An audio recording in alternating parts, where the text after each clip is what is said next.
Okay. I think we're okay. I think we're good. I think we're good. We're a little bit behind, but that's okay. We had some stuff going on over here. Well, I mean, when a stream is, this real, too real to be real, you Too might say. real to You be know, real. sometimes it takes a little preparation. It does. It does.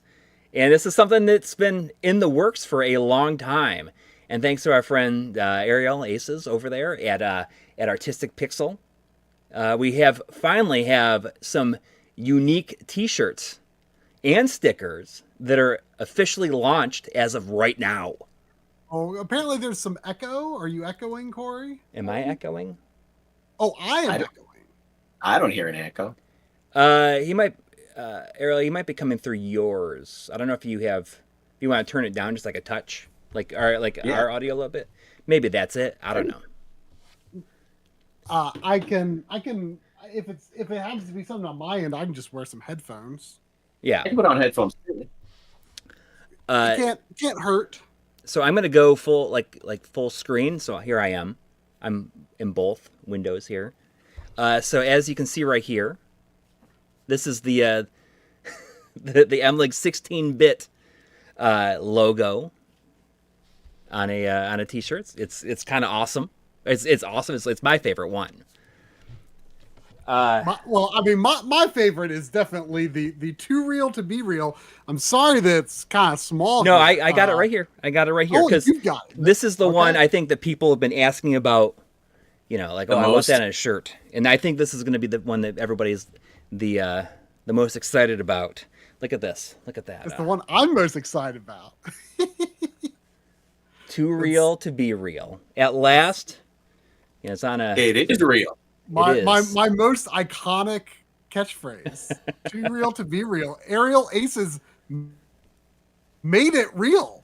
Made it real. Yes. I had wanted to make that into some sort of design for the longest time and just couldn't visualize how to do it. And I love I love the blending of the solid colors and the wireframes and all that. Mm-hmm. So yeah, that I'm so excited about that one. Yeah, I mean, I didn't want it to be something generic for you guys. I needed it to be special. Yeah, and it definitely is. I mean, it's awesome. It's awesome to have this completely, totally unique logo, or this, the saying like this. Sorry, I'm trying to center it with my camera. I'm not doing a very good job here. It's reversed from where I expect it to be. It looks good. It looks good. It's not reversed on the stream. Oh no! I mean, I'm moving in the wrong direction. I'm watching myself on the stream and moving in the wrong direction. So I mean, I guess the big thing with T-shirts and stuff, and something that we is in a way has prevented us from doing it for so long, is that we didn't just want it to be us. No, I don't want to have us on a T-shirt. Nobody wants to have us on a T-shirt. So you don't want anyone to want us on a T-shirt. Yeah. Nothing wrong with that. No, there's nothing. There's nothing wrong with it. It's just that I never thought of us as being a personality-driven show. Although maybe we have a little bit more over the years, but I never really thought of it like that. And I just never really thought of the channel as it's personality-driven. These quirky guys, nerdy guys, doing whatever. But I having the the different logos in this way is it's a nice way around it. So having some fun with it. Yeah. So now you could tell people that you can say my life is good with my life in gaming. So some people might say that person has a their life must be good. But if they know, then they know. See, I had never heard that acronym until people mentioned it.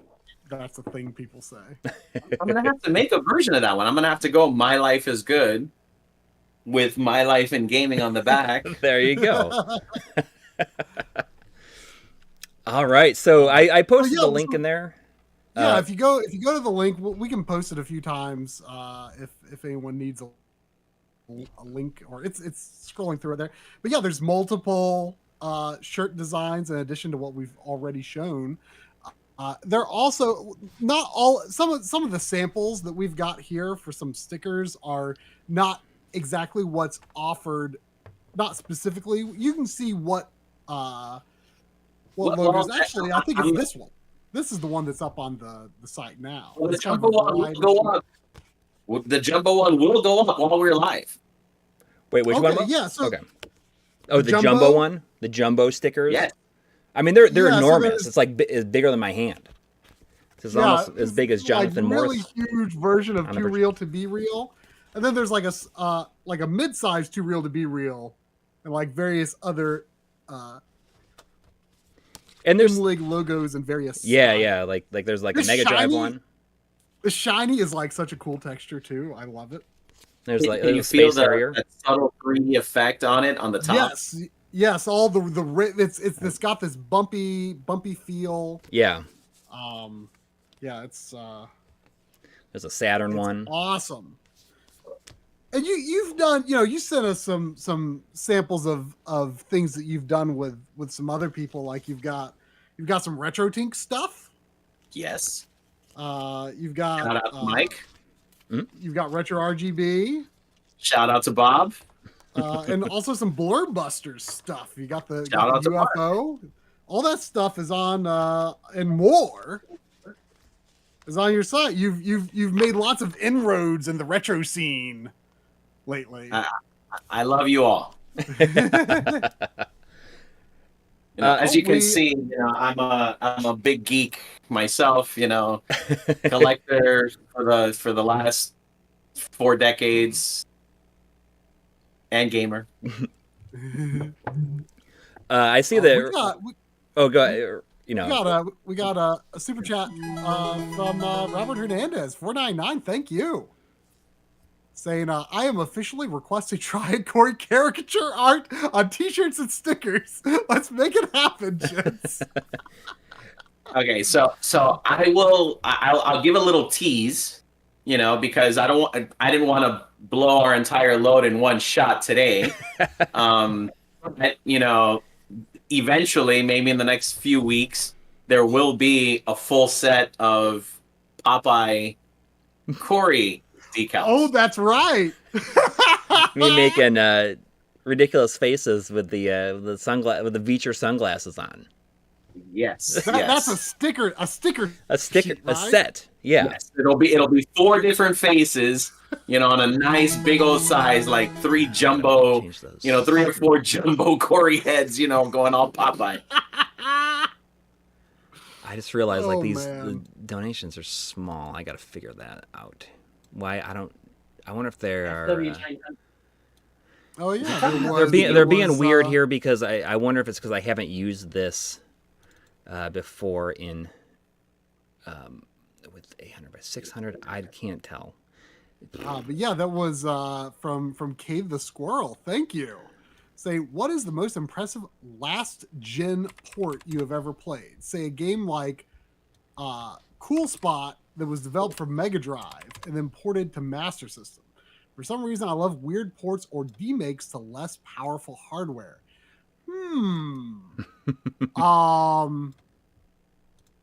I do. Some of those Master System ports are definitely very interesting. That's actually a good pick. Like, I know it's kind of its own game, but I actually, part of me kind of likes Master System Sonic more than Genesis Sonic.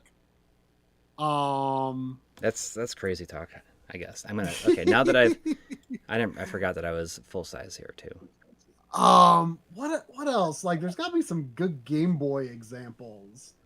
Like, I mean, again, this is like more of a separate game than a port, but like, I kind of like. I kind of think Bionic Commando Game Boy is the best in the series over the NES game.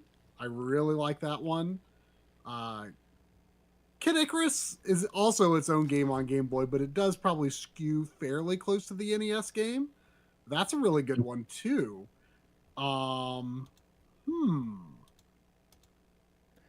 I am just logging in over here real quick, and then I'm gonna start playing here in a second, just so everyone knows. I think if there's anything else I can think of, there's definitely some very interesting stuff on Game Gear and Master System, I think. Again, I think this is kind of a different game, but like Castle of Illusion on Master System is also really good. Really quick. Gabe the Squirrel agrees that Sonic 1 SMS is way better than Mega Drive. I don't agree with that in the slightest. That's I cannot agree. I'm gonna say like really quick. So the game I'm gonna be starting with tonight is Bomb Rush Cyberfunk, which I've not played at all. I got it from I Am 8-Bit, before Christmas, and I've been saying like I need to play it.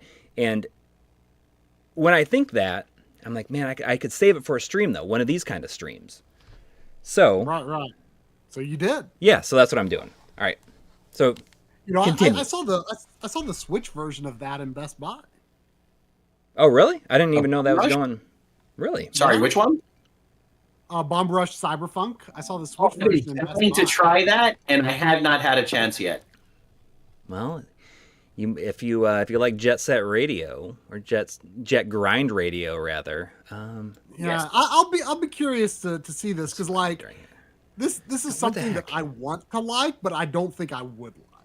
Yeah. Wait. Why wouldn't you like it? I don't know. Like I've the aesthetic of I'm fixing it. Okay. I don't know. Just the vibe of like Jet Set Radio is just like never really gelled with me. I wanted to, but it's just not quite my thing. I guess. I'm originally from Queens, from New York, so graffiti and and spray paint are just part of my life. So I dig it. That's it. It's my whole. I love that sort of look. All right, now we should be good. Sorry about that. Hopefully all the. I'm realizing like I'm not hearing any music though either. There it is. You want me to help you guys out with the super chats for you? I've got because I've got our full list where I've got a full record of all the ones that have come through. We got $6.66 Canadian from MCFNP, presumably a less ominous number after the conversion to US dollars. Yes. Hey guys, can't stay tonight to watch family from overseas, but just wanted to wish you a great show. We'll definitely buy the stickers. Cheers. Yeah, the sticker sheet is so awesome. Put them on your PVM or whatever. That's what we like to do with stickers, decorate our PVMs. Put them anywhere. You know what? I'm going to try this. Mario E was asking you, Ariel, did you play Mark Echo's Getting Up? So I just answered him. I played that on the OG Xbox like a decade and a half ago. Actually, maybe 20 years ago, to be honest, at this point. I can't remember so far back. I was a day one OG Xbox owner. Oh, nice. Let me know if you guys are hearing the game or hearing yourselves back at you. I'm not. Okay, I'm just making sure. Yeah. Audio's good. The title of that game has always kind of mystified me. Like I never understood like getting up. Like what is that supposed to mean? Yeah, I will admit I'm not that urban of a guy. like maybe that makes sense to some people, but I'm just like that getting up. That just sounds like what, get out of bed? Like I don't know. There's like no game audio right now, just so everybody knows. I know a lot of people are asking about it, but there's no music or anything right now. Like, are you sure it's supposed to be that way? Yeah, I mean that's how it's coming out of the TV too. If it's not supposed to be that way, it's. I just wanted to make sure I didn't break your thing.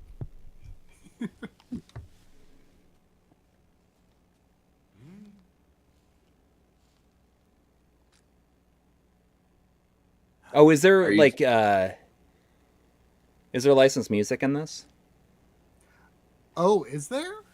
I don't know. I'm not. I am not worried about demonetization of live streams. It doesn't make it so like super chats or anything like that goes away. I don't think so. It just it is That's for like super things. weird that this whole Because time though there was it's happened. It's happened before. Yeah. where- and yeah, super chats are fine.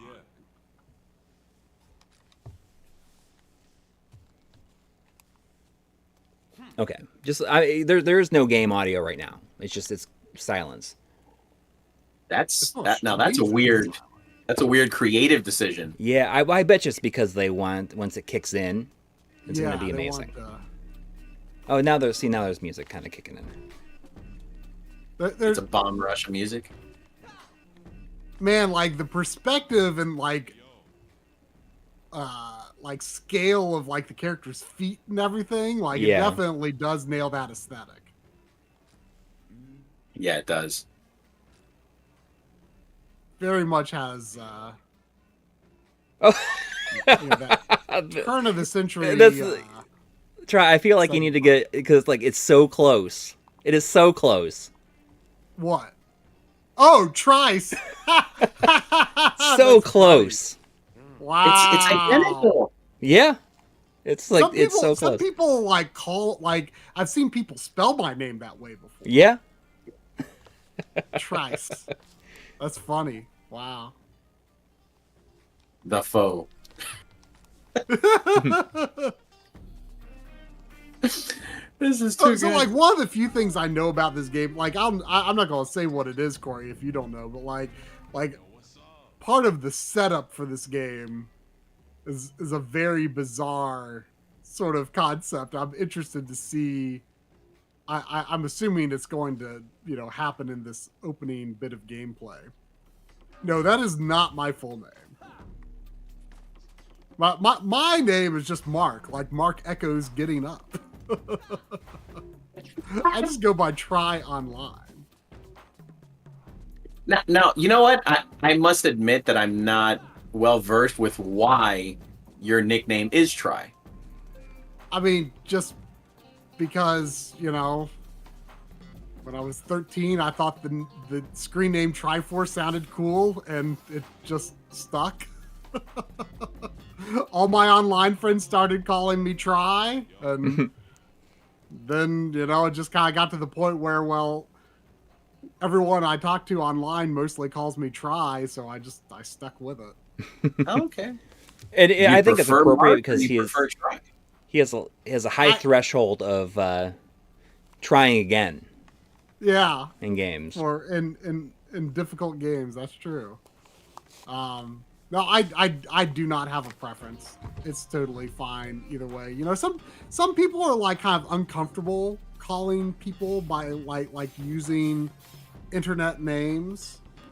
Like they're just like, oh, that's kind of weird. Like my local friends here. Well, they're local now, but they used to be originally online friends, and they live close by now. Like whenever I'm saying like, oh, we did this or that, and I'm talking to my parents about them, I always use the names that I've always called them, their internet names. But like my mom will then say like, oh, did they do this or something? And it's like my mom uses their real names because like it's just, even though I refer to them speaking to my mom, like I'm using the internet name because that's just what I call them, right? Yeah. But like for her, it's weird, so she can't. I get it. Talking now. Hey, Mom, did you hear Dark X 2009 what he did today? Yep. Yeah, I don't know if I can talk. No, I'm the same way. When I refer to you like to my wife Right. and kids. Yeah. Like it's not Yeah. like get it. I use your real name because get I mean it, there's just certain people that it's just we're not it's weird involved that in that kind of Yeah. stuff. Yes. Yeah, but like me and Drum and Lynn, like we like never refer to each other by real names in person. Like unless it's like as a joke. Like for example, this past Monday we played Joe and Mac 2 on the Backloggery stream, Mm. and whenever we like when we played Joe and Mac 1, well, you know, Drum has to be Joe and I have to be Mac because those are actually very close to our real names, right? Yeah. Mm-hmm. So, you know, so we sometimes, you know, play around within that, but even off stream, like we're always Drum and Lennon try, always. You know, my favorite thing that has to do with Drumble's real name is when he had to play through Bionic Commando on a specific day. Oh, because the very end of the game is like this letter signed by Super Joe on that date. Right. It's like it was like what year? I mean, it was 2000 something or 2008 or something like that. And he was like building up to that moment, like for his whole life, like he could not miss playing through the game on that day. Yeah. What am I doing? So speaking of nicknames, K-League Gamer asked, is Aerial Aces an Ace Combat thing or a Little Mermaid thing? What's funny is that it's a combination of both. So back when Little Mermaid came out in 91. So I was in middle school then. Forget it. I was called Little Mermaid like crazy. Picked on by kids, you know. It's like, hey, Little Mermaid, this and that, whatever, blah, blah, blah. But growing up, I always wanted to be an astronaut. So Ace, you know, whole Ace pilot thing, blah, blah, blah. So yes, it's kind of a mix of both. I mean, Ariel is my real name. I'm named after my dad. So well, I think it's actually a pretty common male name. Yeah. I don't know. I've definitely heard it before, but I would suspect a lot of people, I mean, including myself, first heard it in relation to Little Mermaid, but like I actually see it as a male name pretty commonly. And I've seen it spelled a million different ways. Like on ABC, they have that reporter Ariel Reshef, but hers is spelled with an E and then a double L-E at the end. So it's like, I don't know. I've heard it all a whole bunch of different ways. So it's all good, you know. But yes, I've always wanted to be, you know. I think in another lifetime I might have been a pilot. I actually turned down Air Force. I was offered officer right out of school because my grades were so good, and instead I decided not to do it, and I went to Embry-Riddle instead. So I don't know, it was weird. Are you a big fan of Ace Combat? I am. I love the game. Love the games.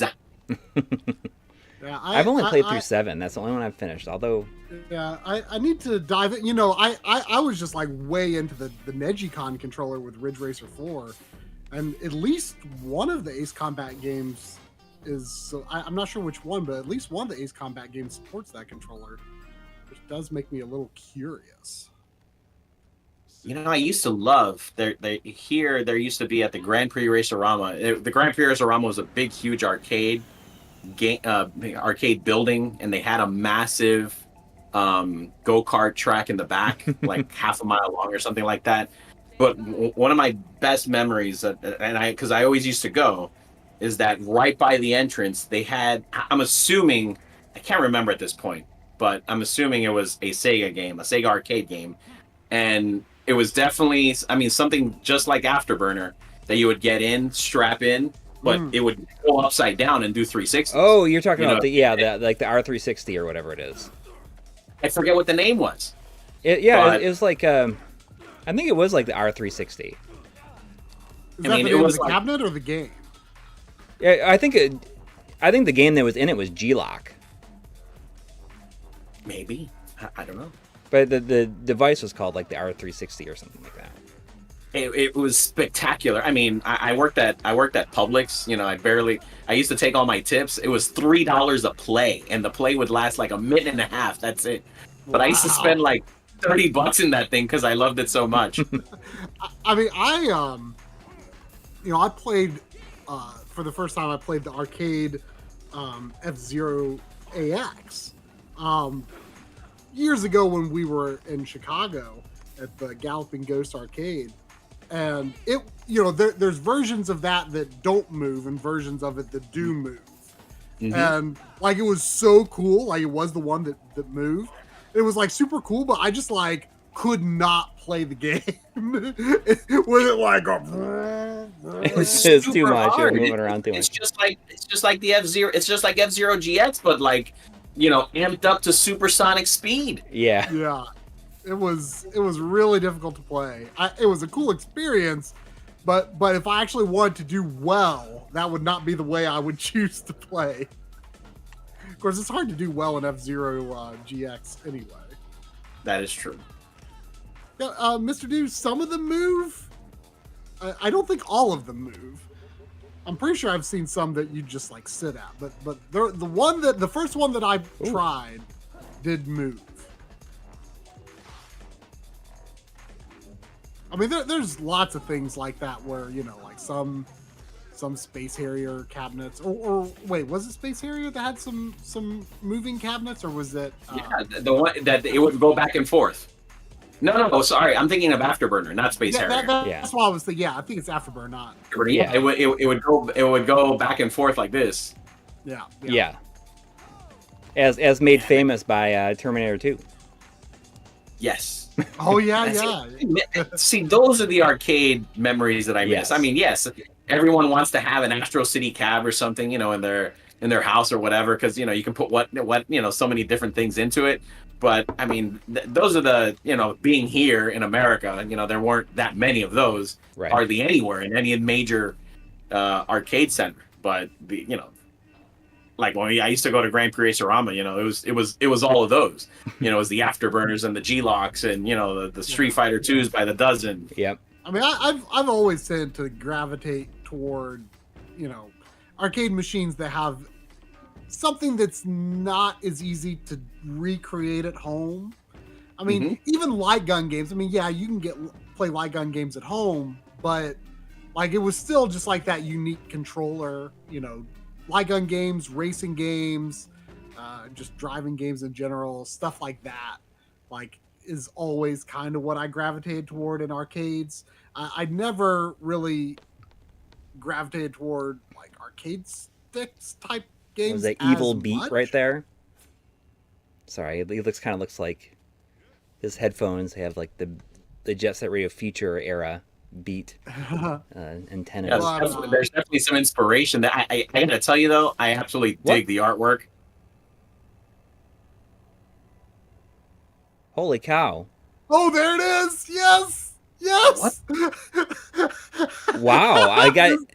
I knew about this. Like that they killed like what you think is going to be the main character. Well, just wait. Okay. Just wait. Well, I also love like when they did that close up of Trice's face there. Like I love like the low quality like texturing on his face. Mm-hmm. Like that's just like an intentional part of the aesthetic. Like I'm assuming like the PC version even like you see on the table, higher right there. quality version.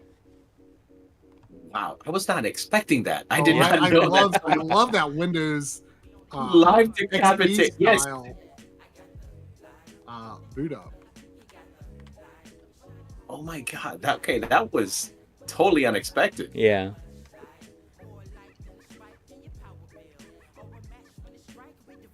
I think you're gonna give him like a robot head.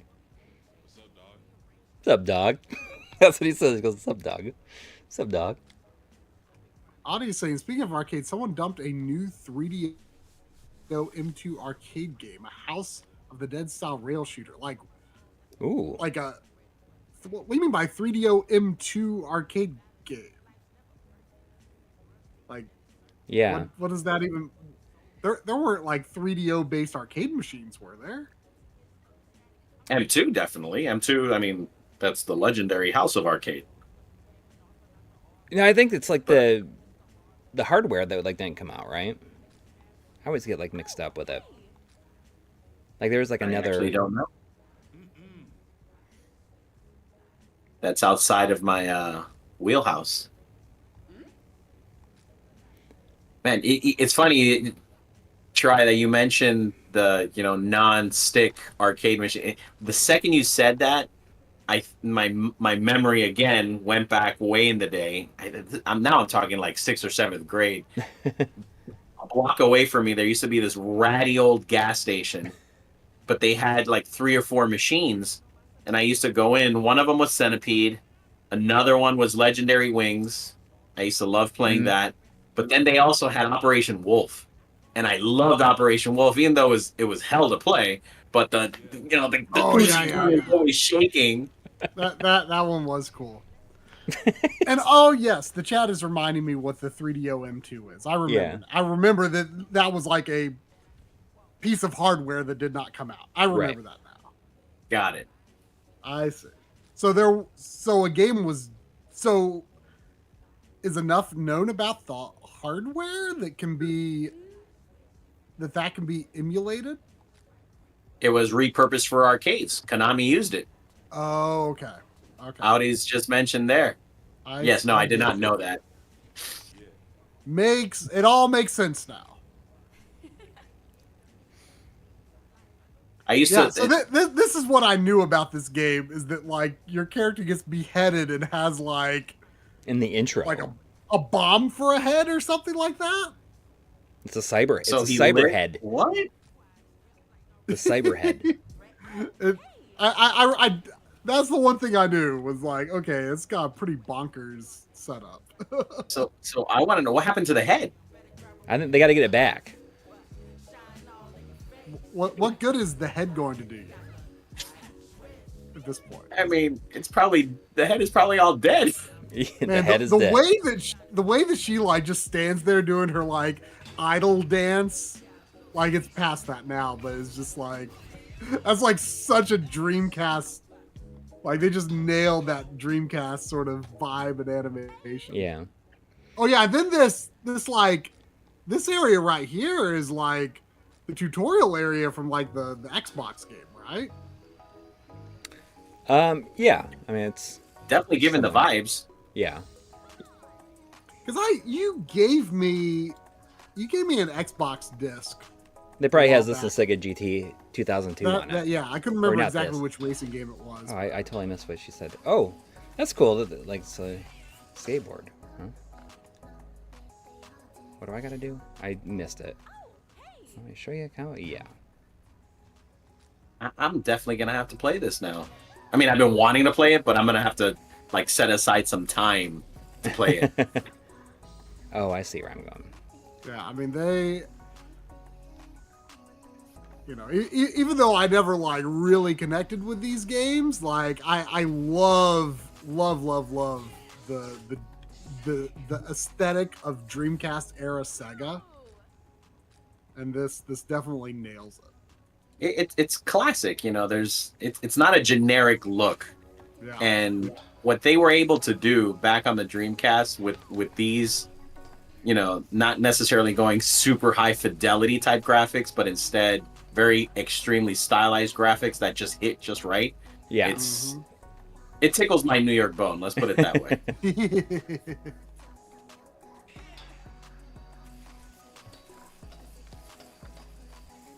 Takes me back in the day when I used to sit in class drawing lowriders with crazy graphics all across them and doing some crazy things back in the day. I was not paying attention.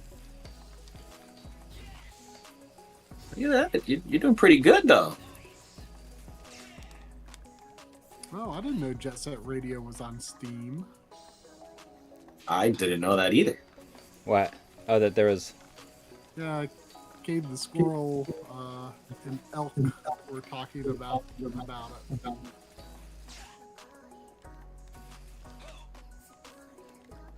There's certain games to me that, while it's cool, obviously Steam is available on the Steam Deck now, and you can connect that to your TV through various means if you want. But for the longest time, I always thought of Steam as PC only. Yeah. Because obviously how it started. So this is the Jet Set Radio to me is the kind of game that I can't play on a quote unquote smaller PC screen. I have to play it on a larger screen, like a TV. Yeah. So, but I'm just weird that way. Yeah, well, we were talking about it in a week or two ago. In fact, in relation to a question that was posed by Cade the Squirrel about playing games is like sitting back on a couch with a controller in my hands to me. Like, you know, I have gone through, you know, some phases with PC gaming, but I always default back to that more console type environment, you know, just playing, you know, up at a desk, you know, right up at the screen is just not my vibe so much.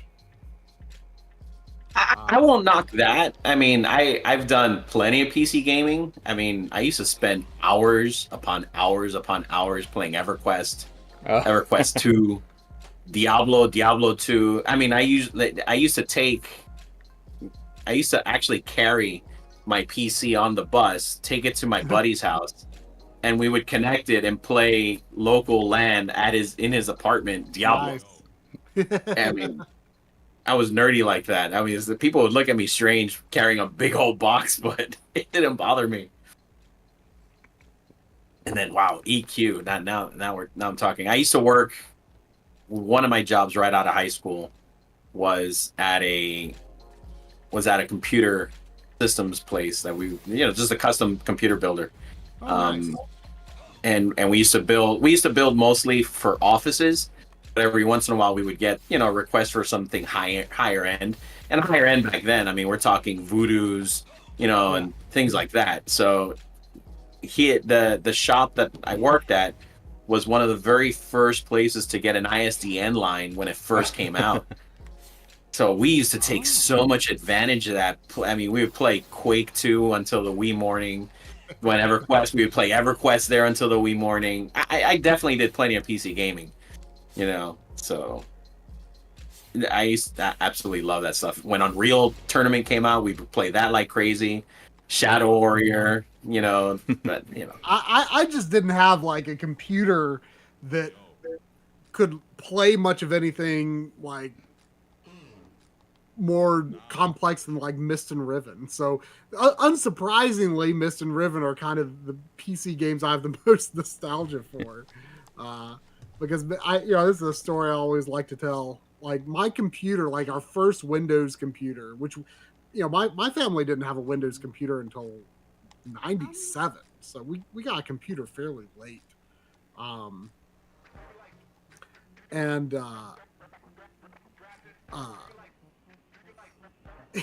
When Final Fantasy VII came out on PC, you know, I didn't have a PS1 yet. So I was like, oh, I'm going to get that. And it played FMVs upside down. And then once the actual game started, it was just like so slow. The whole game was mirrored. Completely unplayable. Why would it play the FMVs upside down? I don't know. And I've never talked like you need to flip the CD and the CD-ROM.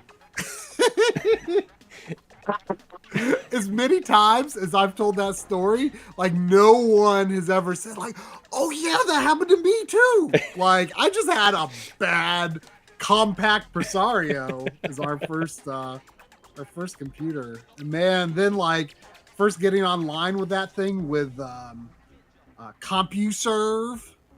Ooh. It was like I almost wished I didn't have the internet because it felt like more of like the tease of having the internet than actually having the internet. Made it worse because it was just so bad. Yeah. Did you spend a lot of time on like a BBS or something like that? We didn't have it for all that long. I think we switched to AOL within a year, and then like on AOL, like there was like the AOL keywords, you know. Yep. There was like AOL keyword N64 and stuff like that, and you go to like this like little. It was like the Ant Network. Anyone remember that? The Ant Network. Ant Network. I have think no it was clue short what for you're like talking about. antagonist or Yeah. something like that. It was like This is like it was like if you went to like I think there was like probably a maybe AOL keyword PSX or something like that for the PlayStation version, but I mostly was on the N64 one. They had like all of these like people running it, and their names were all like Ant hyphen something was their username. I can't remember any of them off the top of my head, but if I heard some of those old like ant usernames for the people that wrote stuff on there, I would probably remember. I distinctly remember like an art, I guess an article, if you call what they put up there articles, like Microsoft had just announced that they were going to make a video game console. It's great, in this, I was just thinking like, oh, it'd be really nice if it had like a manual, and it does. Like the air dash and the ability to manual like makes it so much easier to chain tricks compared to Jet Set Radio. I think it's because you can just keep that combo going now instead of like really having to learn the entire level, like every bit about it. I like that, like all the background, like all those buildings in the background and everything are just regular, I guess, more realistic graphics, I want to say. But everything that's front, up, and center in your face, is stylized. That badass hyper graffiti look. I'm totally. It's a nice separation between the two, between what you're playing, what you're interacting with, and what the rest of the environment is. Oh yeah, I see that Henry Clark mentioned that Ant Network was run by IGN. I did not know that. But no, I have this distinct memory of when Microsoft's like, oh yeah, we're gonna make a video game console, and like everyone thought that sounded like the stupidest idea. Microsoft making a video game console. They may have announced the name Xbox, which and it was in that big silver X case. Yep, I don't remember like this massive. I think the name Xbox was announced, which everyone thought was like such a stupid name at the time. Of course, we're so used to it now, but like Xbox, like that sounds real try hard, right? like it really does. Like if you think about it in the context of the times. Oh, Destiny FOMO is a new member. Oh, welcome. Welcome. Good Thank to see you. you back around. Man, you're really taking me back with some of these memories. Like, I mean, my family didn't have a ton of cash, growing up. So my first computer was a 386 hand-me-down that I used to absolutely love. The very first game I ever played on a PC that they had given me the floppy disk for was A10 Tank Killer. Oh. So I used to play that like there was no tomorrow. Yep. I mean, that's when, Sims were like the main thing to play on PC. Right? Yeah. I didn't have my own PC until I graduated and left for college, and at that point my dad, because of where I was working at, he gifted me a brand new Pentium 200. Oh, nice. I mean, which was like, oh my god, with Windows 95 on it. It was like, holy crap! It was like freaked out. I was able to play Warcraft. Oh my lord! I was laughing at Audie saying, remember when Intellivision said they were making a console? They did say that at one point. Some company that owned the rights to call themselves Intellivision anyway. Wait, are we talking about the Amico debacle? Oh, yeah. Okay. Yeah. I mean, I guess we'll stay family friendly though. We don't want to go down that road. Yeah, it just got so convoluted that I never let Audie will be the one person in the world who will ensure that the memory of the Amico never dies. What a mess! Oh man. I forgot about it until just now. Thanks, Audie.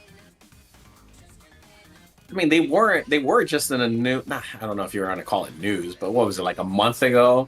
It's like, oh, they had gotten like another round of funding or some nonsense. Oh no, I didn't hear that. I don't know. I might be slightly mistaken. I don't know if it was like a new round of funding, or like, they weren't dead. They were still going to license something. Yeah, it's like. something, any news other than we're dead is like bad news. Yeah.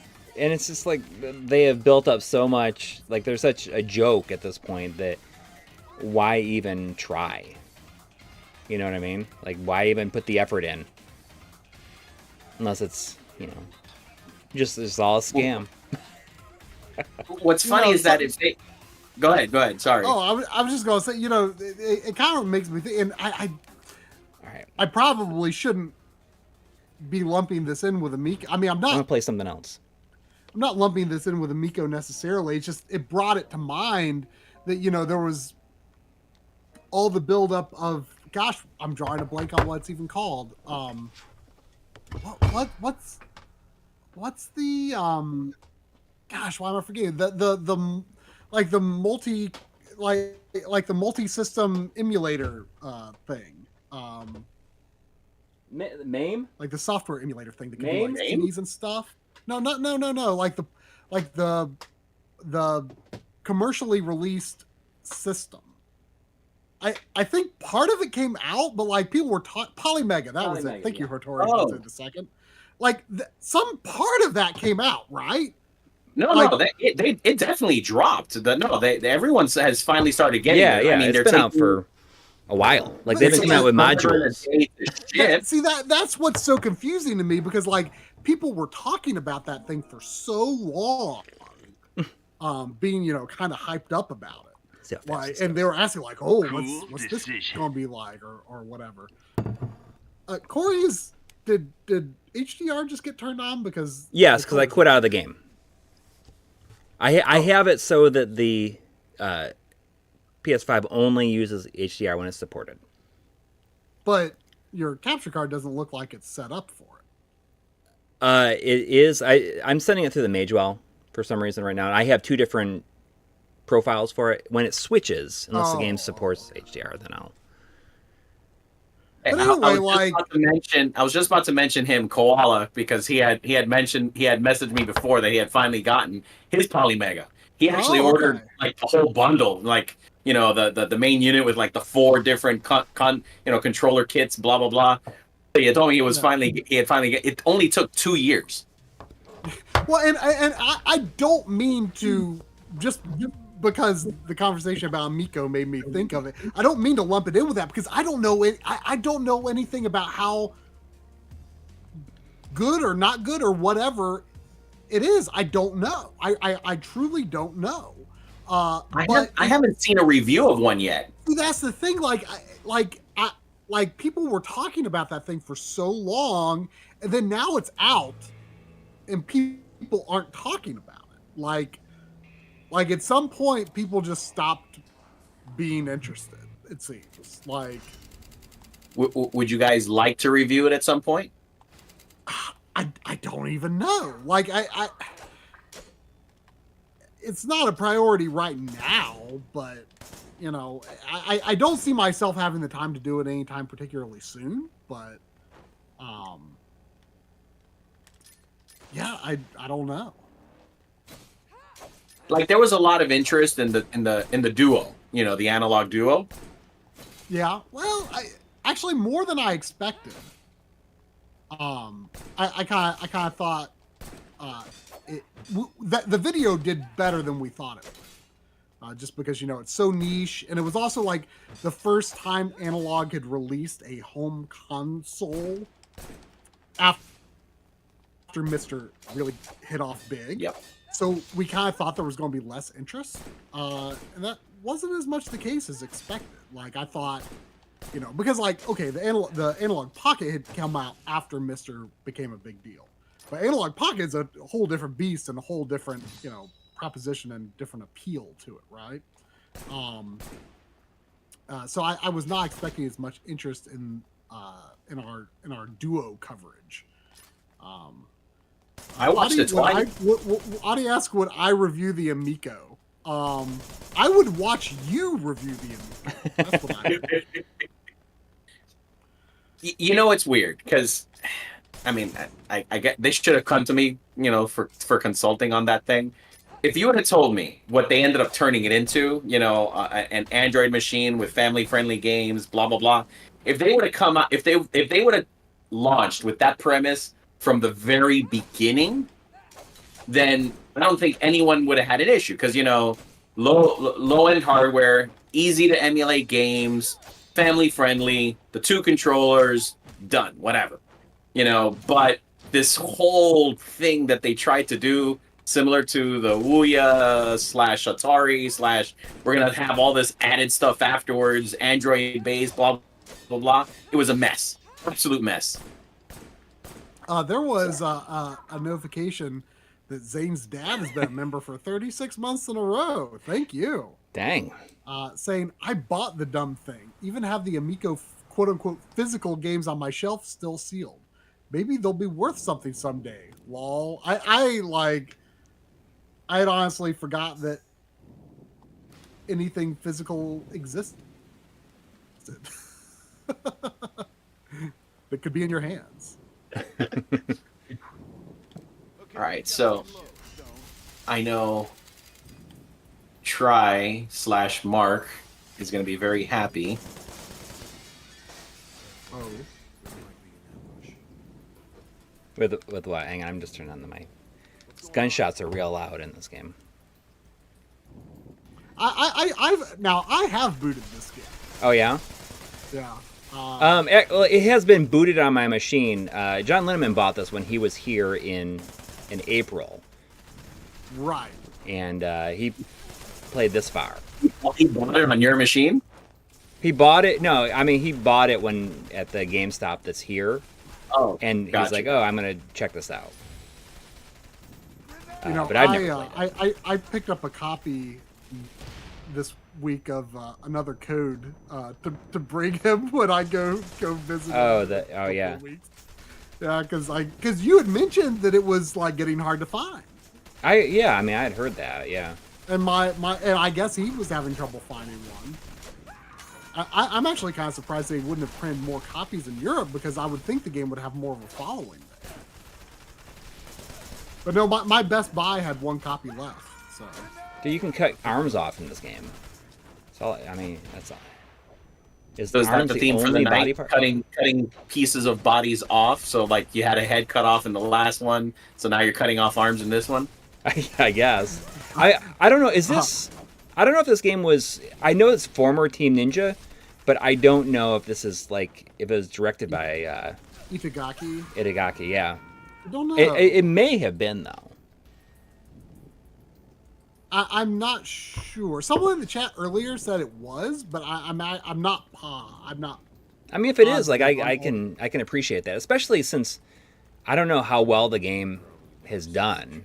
Well, it's definitely like a game of another time, right? Yeah, and I think that's kind of cool. Like it feels me about it. It feels like 2008 AA. Yes. And I can get into that. I appreciate that. Rears to Blood asked, "Try Corey, is this Fuse 2?" Which I can see what you're looking at there. I can see what you're looking at there. So now live during the stream, the My Life in Gaming Playing with Power Classic T is now up. Is that the Nintendo style? Oh, there it is. Actually, I will go switch to that shirt right now because I have it. 1 second. You know what? I'm going to take advantage. We'll do a double change, and I'm going to change to my Speedster. I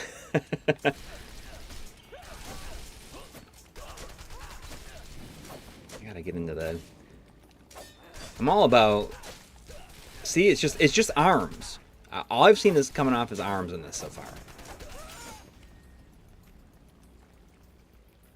Oh my god! Not to pimp myself, but this feels so soft. Oh my lord! I like it. It sure feels great. It's so interesting. Like, it looks fine on the stream, but like, I'm doing this monitor capture, and it's like you guys are like ghosting like crazy on the monitor itself, but it looks fine in the. Oh, weird. Like in the stream, it's weird. Whatever. But anyway, there you go. Oh, there you are. You've got the website calls it the Super Speedster. I have the plane with power. I love your names for these. You know, love I your names actually, for these. I contemplated. I just didn't have enough time. I contemplated on one of the sleeves putting like a Corey styled Sonic head. You know, maybe a special edition. At some point down the line. Well, you guys have like gone through them all. So I mean, this one is my favorite one. So like, I love that one too. Yeah. I love the super entertaining one that's on the website as well.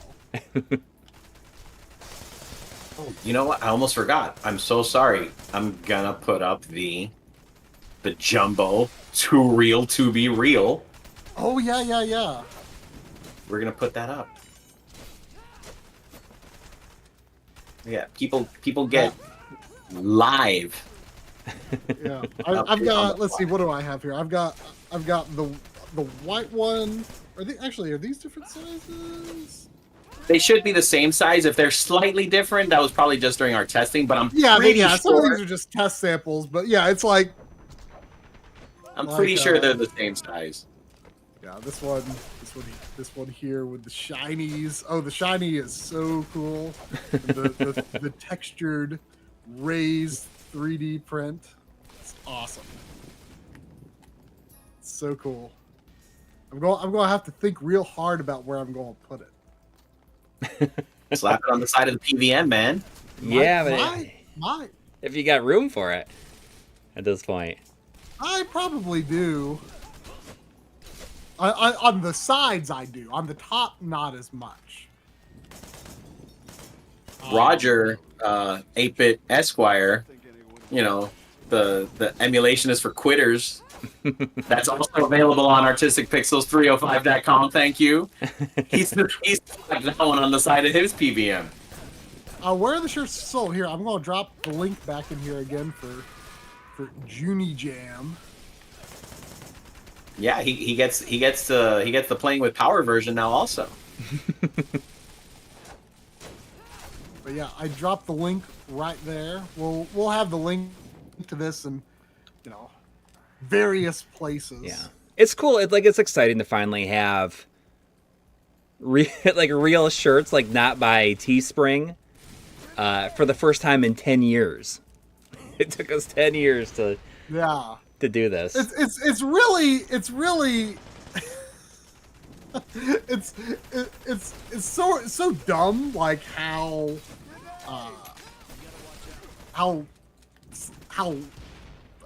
much we've slacked on merch and Blu-rays and stuff. I mean, that's just a whole thing that I think a lot of it though is like I don't know how to put it. It's like we have in our heads like, well, who would want this dumb stuff that we did? Yeah. It's like this, but it works. I think, when someone like you steps in and can kind of do the full, range of services for us, from just design to sales and everything. No. You know what? I mean, no kissing ass or anything. It's kind of my pleasure / honor, whatever you want to say it, to be able to take the brand that you guys have cultivated, over all these years and have fun with it. And that you've trusted me. You pretty much gave me free reign. It's like. So it's like there's not too many people that would say, "Hey, take my brand and do whatever you want with it."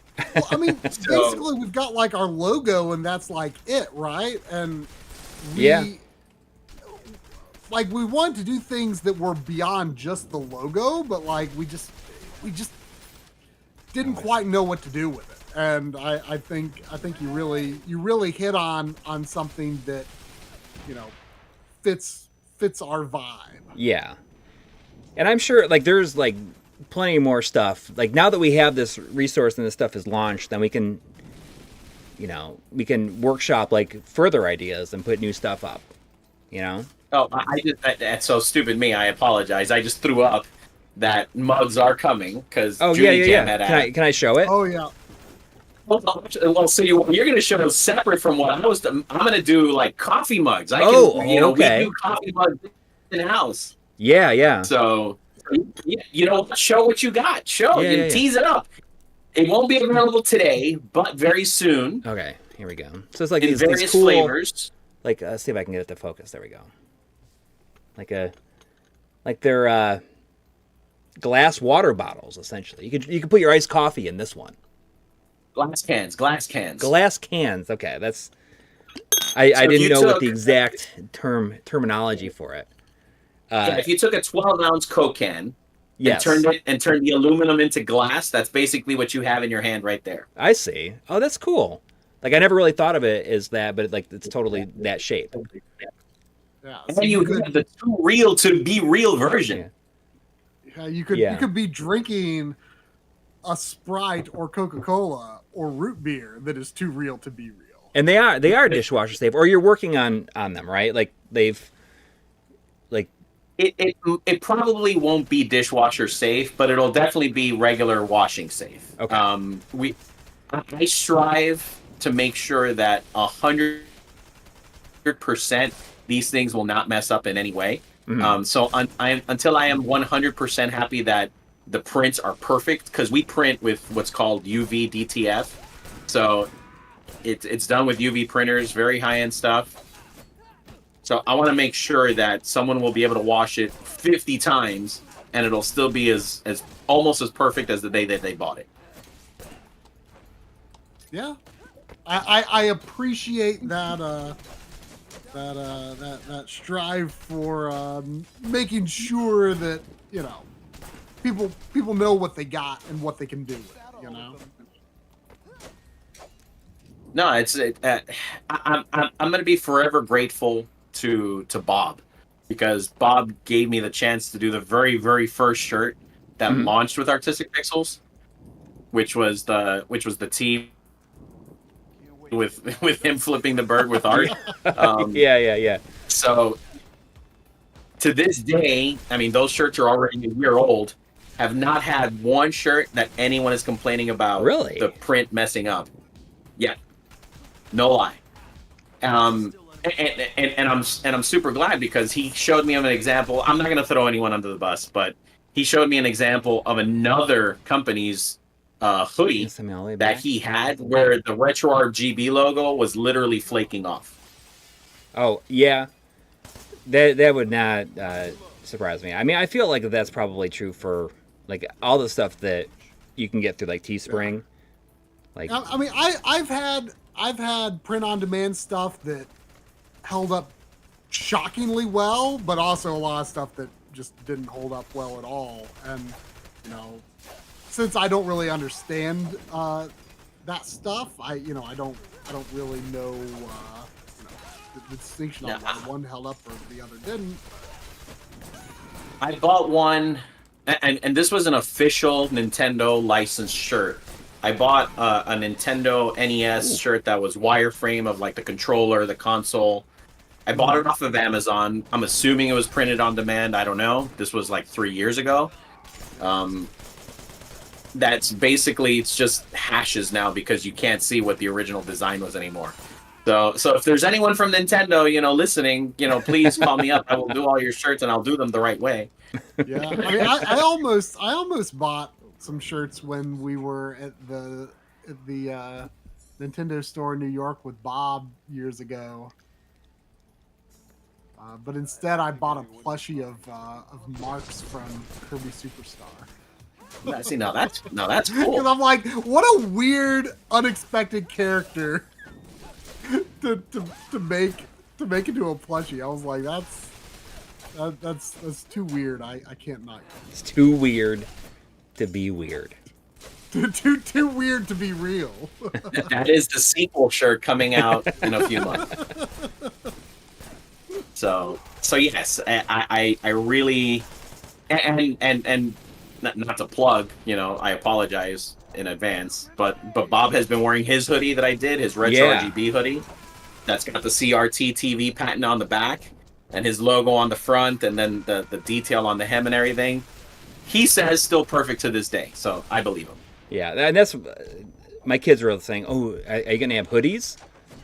Like that's like my kids are like all about like hoodies, and I mean they're excited about T-shirts too.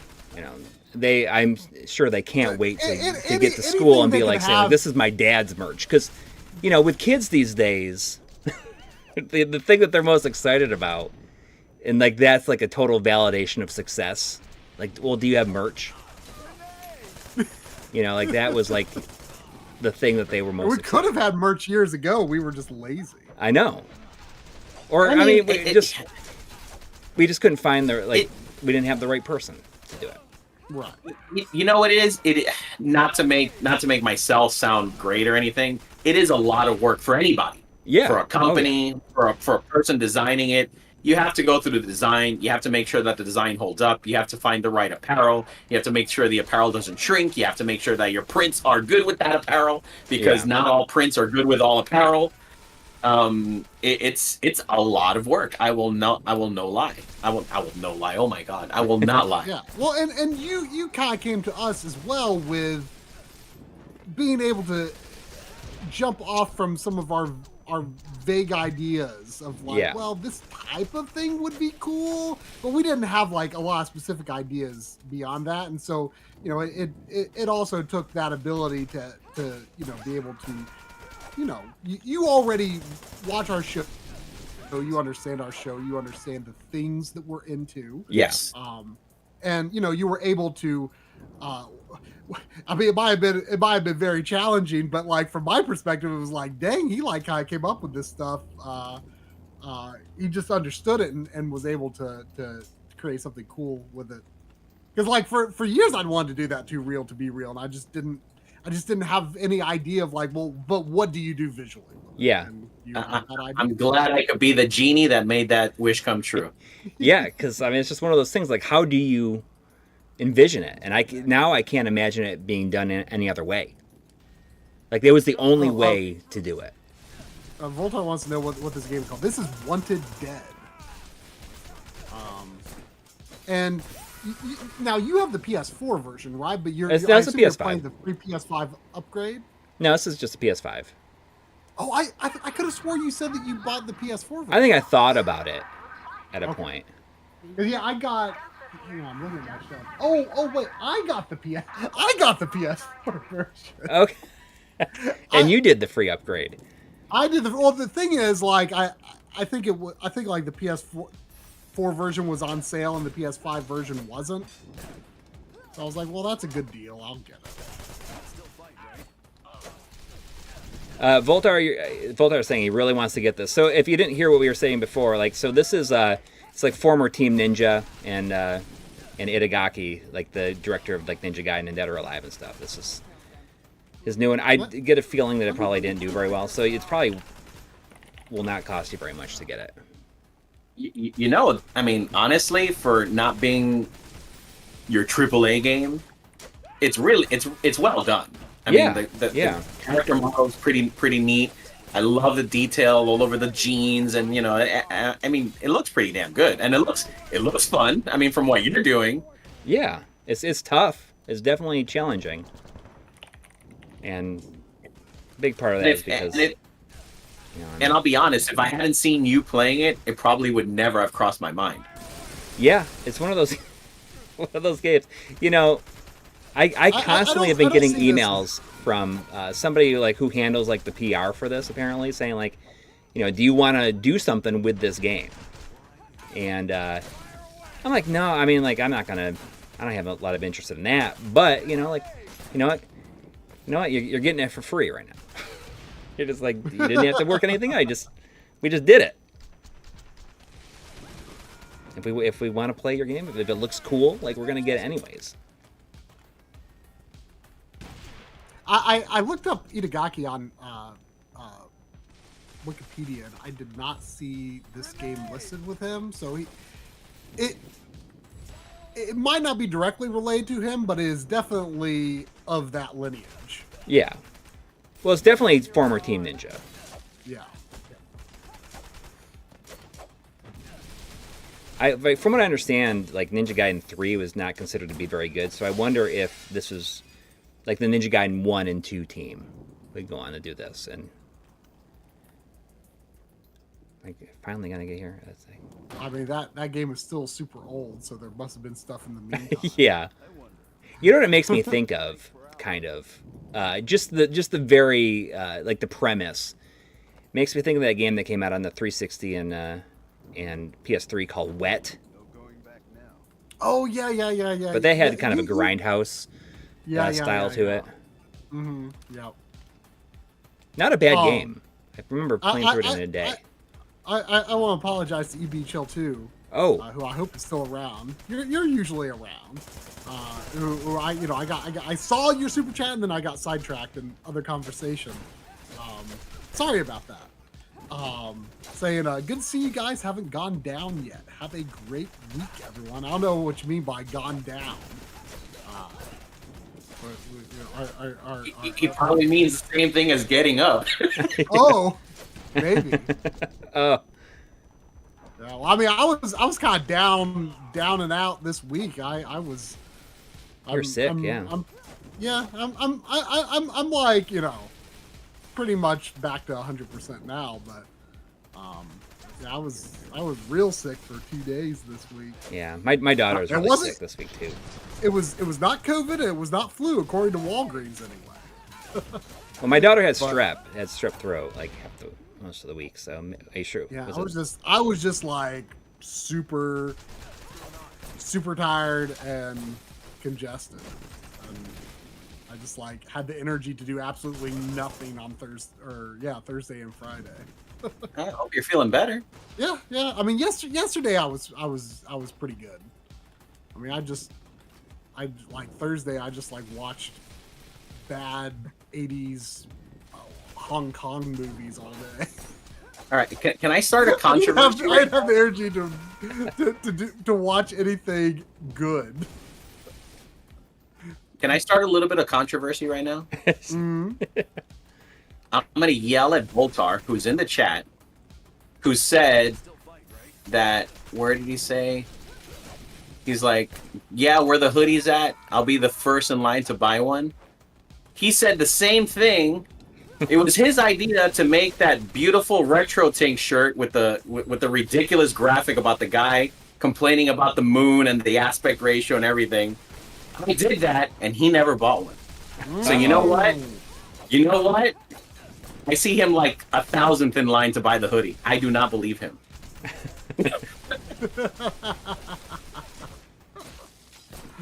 So if he wants a hoodie, he's gonna have to prepay. Oh, jeez. Because to this day, he has not bought Mike's shirt.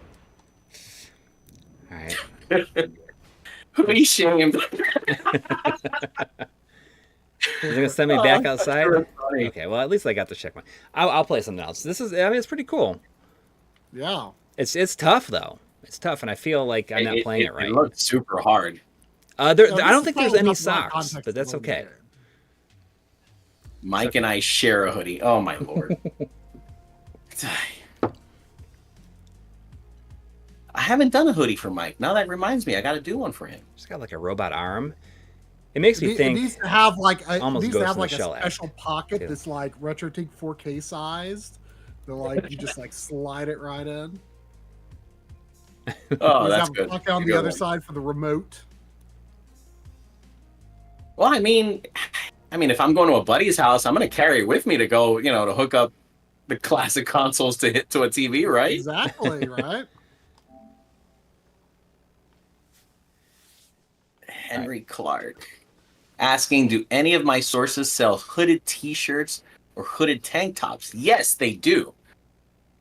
I don't get a lot of requests for it, but I could probably have something maybe special made. Send me a DM at some point and I'll see what we can do. I also don't know how really this is gonna go. I almost feel like this this is gonna be like should have been like an actual full-on stream game, but maybe it would be sometime. Maybe this would be like a marathon stream game because it makes me think of that one. Did you play Disaster Report like years ago? Was it like a disaster thing? disaster something. I downloaded. I don't know if it was this one. Is this like the newest disaster report? Yeah, I think this is the one that got delayed because of the Yeah. tsunami. I played the demo of this on Switch, and it was like so bad on Switch. And I wasn't really sure what I thought of it in general. I don't have it. I know I don't have It's that. another that's for Unreal sure. Engine game though.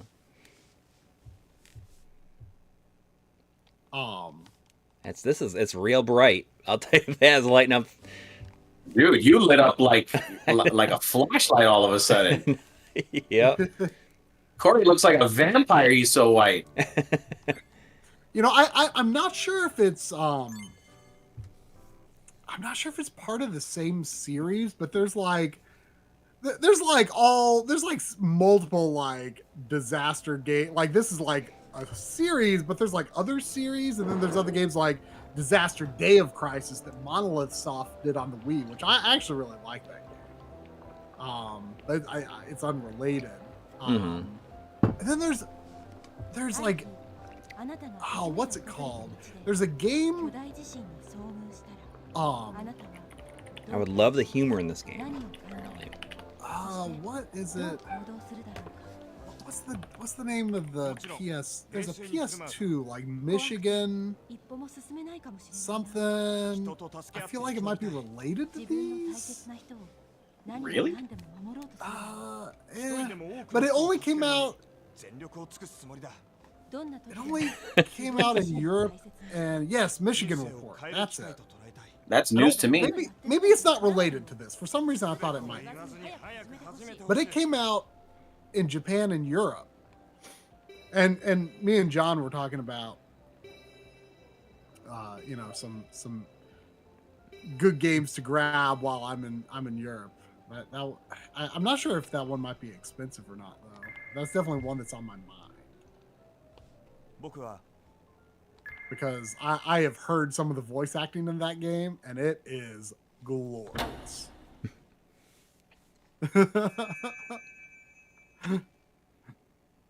Bad voice acting will sell me on a game. I'm just gonna use the default.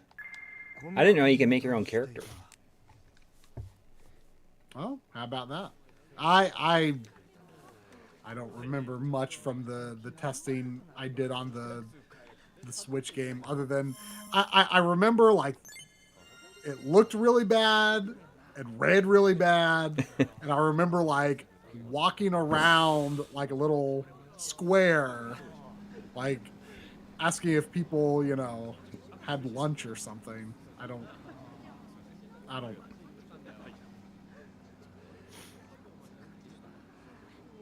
Next drop we're gonna do live is Ooh. we're gonna get your 2 real to 2B real jumbo sized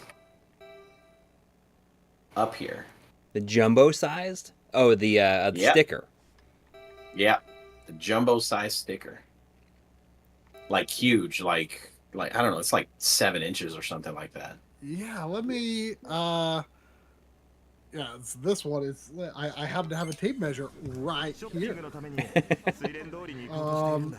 It is. I don't want know to what year ask this why, originally but came this out. is a family-friendly stream. It's like, I mean, if it's the same size as the one I have, this is like Yes. 8.5. It's like 8.5 inches wide. Okay, yes. So I want to make sure that it actually fits a 7x9 envelope. The other one, well, it's not that much smaller. It's like about a little under 8 inches. So they're pretty similar size.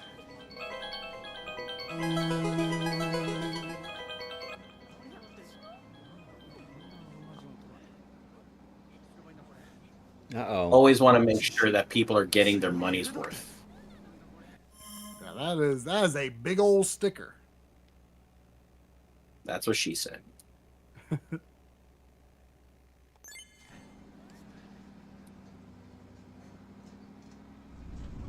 Here we go.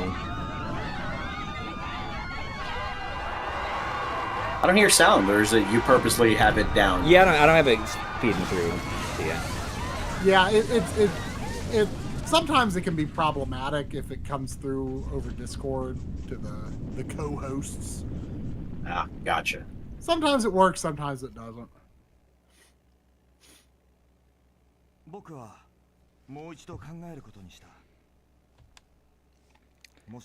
I love that I'm doing this on the fly. You know, I would play this game with the cast of Yakuza. You know. Yeah. Like a little more personality to it, perhaps. Yeah. Man, I finished 4 last game. night, and like, man, what an awesome game. I feel like it might be my favorite one so far. Wow. It was just so good, and I've been thinking a lot about the way that they've developed those games, and that they like reuse the city but like add things to it in each game. Right. So that you really have just, by this point, I've just really like learned the city, and I know where all the streets are and everything like that, and it's just like revisiting an old friend. Yeah, and it's just, you know, it's like moving away from your hometown, but then coming back to visit. Yeah. I've tried to do that with games, and then I have to restart because I completely forgot everything. But that's, I mean, by the time you've, you know, played, you know, this was the 5th one that I played. So I played Like a Dragon, which is 7, and then the remake of 1 and 2, and now in 3 and 4. But you say like they keep adding things as you go, but like, you know, if you start with Like a Dragon, then, you know, well, I've only played 0, so I would assume you'd see the most advanced version of that space, and then, you know, I don't know if like the remakes of 1 and 2 are limited or if they're like more expanded than. Well, they add more to it, I think. But, you know, I recently bought 1 and 2 on the PS2 just because I've heard some people say that they're better, just in ways that they added maybe too much like story to the remakes, like making certain, like you've talked about Lunar, like making certain things less special by having. Yeah, but I wonder if that stuff is only special if you've played 0 first before those, because I'm playing them in. I've only played 0. So. Yeah, so like what I'm outside of, you know, playing the remakes of 1 and 2, I'm kind of going in the release order. So like after 5, then I'm gonna play 0, and then I'll play 6. Okay, so 6 came after 0? Yes. Because I think that 6 and Kiwami 1, or not 6, 0 and Kiwami 1 like run on the same engine, and then Kiwami 2 and 6 run on like their like the Dragon engine or something like that. So you're only 2 away from 0 then. Yeah, but I've also heard that 5 is maybe the longest one. There's 5 playable characters in. I had heard 0 was the longest one, which was what initially had me very concerned about playing more games in the series, because I was like, oh man, this took me forever. I see Like a Donkey Infinite Length is saying, I started on Like a Dragon like Corey and just got past Yakuza 3. Yakuza 0 was by far my favorite except 7. But I think, you know, so I think that 3 is the worst one, like easily the worst one. And I'll attribute that to them like learning how to develop on the PS3. And so Yakuza 3 is the worst one you're saying? Yeah, I think it's the worst one. I don't even know where I'm doing. I mean, Zero was a great story, for sure. But it's a pretty long game. I mean, yeah. I would assume that 7 might be longer. Yeah, I mean, 7 was like 80 hours. You know, I mean, it's an RPG. Yeah. Yeah, if it was a quarter that time, I'd be pissed. But But yeah, I mean, 0 for like a brawler is, it definitely it took me a lot of time. Well, and also like, I think I tried to stream most of it, so it took some work. I would play Dead Souls, but it's like over $100 now, and that's like they're definitely not going to remake that one. I don't even know if like when I'll play Ishin. Why would they not remake that one if they remade Ishin? I don't know. I think there's a reason where they feel like there's just nothing that they feel they could add to it to make it worth it. Availability. Yeah. But I do wonder if but you're right. It's $100. Yeah. Disc alone is 70. Yep. Guess I'm not playing that anytime soon. Yeah. Time for somebody to make a mode for the PS3. But I mean, I don't even know if Dead Souls is like considered to be that good. It's ridiculous. But I kind of want to see those characters in that situation. Oh yeah. This is a little bit slower moving than I was expecting it to be. Yeah. Yeah, I remember this guy just I dropped my lunch. That was a huge earthquake. Sorry, I thought that it was going to be. This is no disaster day of crisis. Yeah, I was hoping that maybe it would. I mean, I have no idea if it like gets any better, but like yeah, this was my experience playing the demo on Switch, mind you. I'm just like, I am not impressed.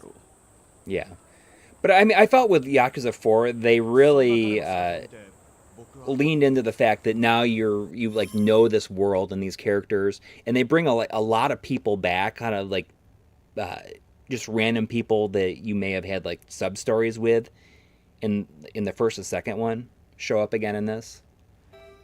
I'm going to switch game. I'm going to switch games. I was not expecting this to be as slow as it is. Sorry about that. Yeah, it's not my fault. The demo made me lose interest in getting it for myself. To be I feel as though I could be in the right mindset, but this is not the right. Yeah, I mean, I'm sure there could be something interesting there, maybe.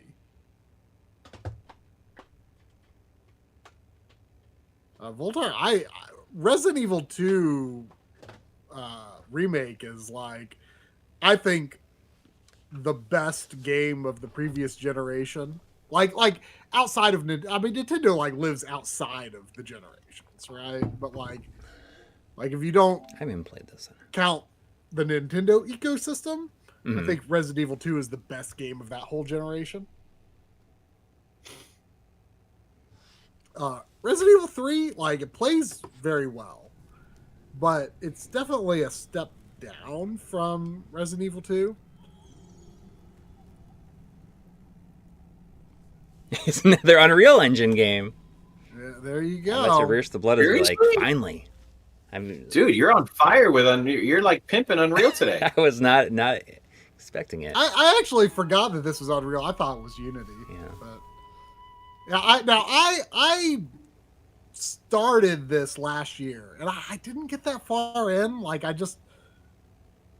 it's got a cool atmosphere to it, but it's just like I didn't like the feeling of the movement and the way you explore the world. Like, there's definitely a lot of heart and passion behind the game, but like, just the execution was kind of falling flat for me, and you're not in the right mindset. I forget what I ended up playing instead, but like I could not get very far in it. I lost interest pretty quickly.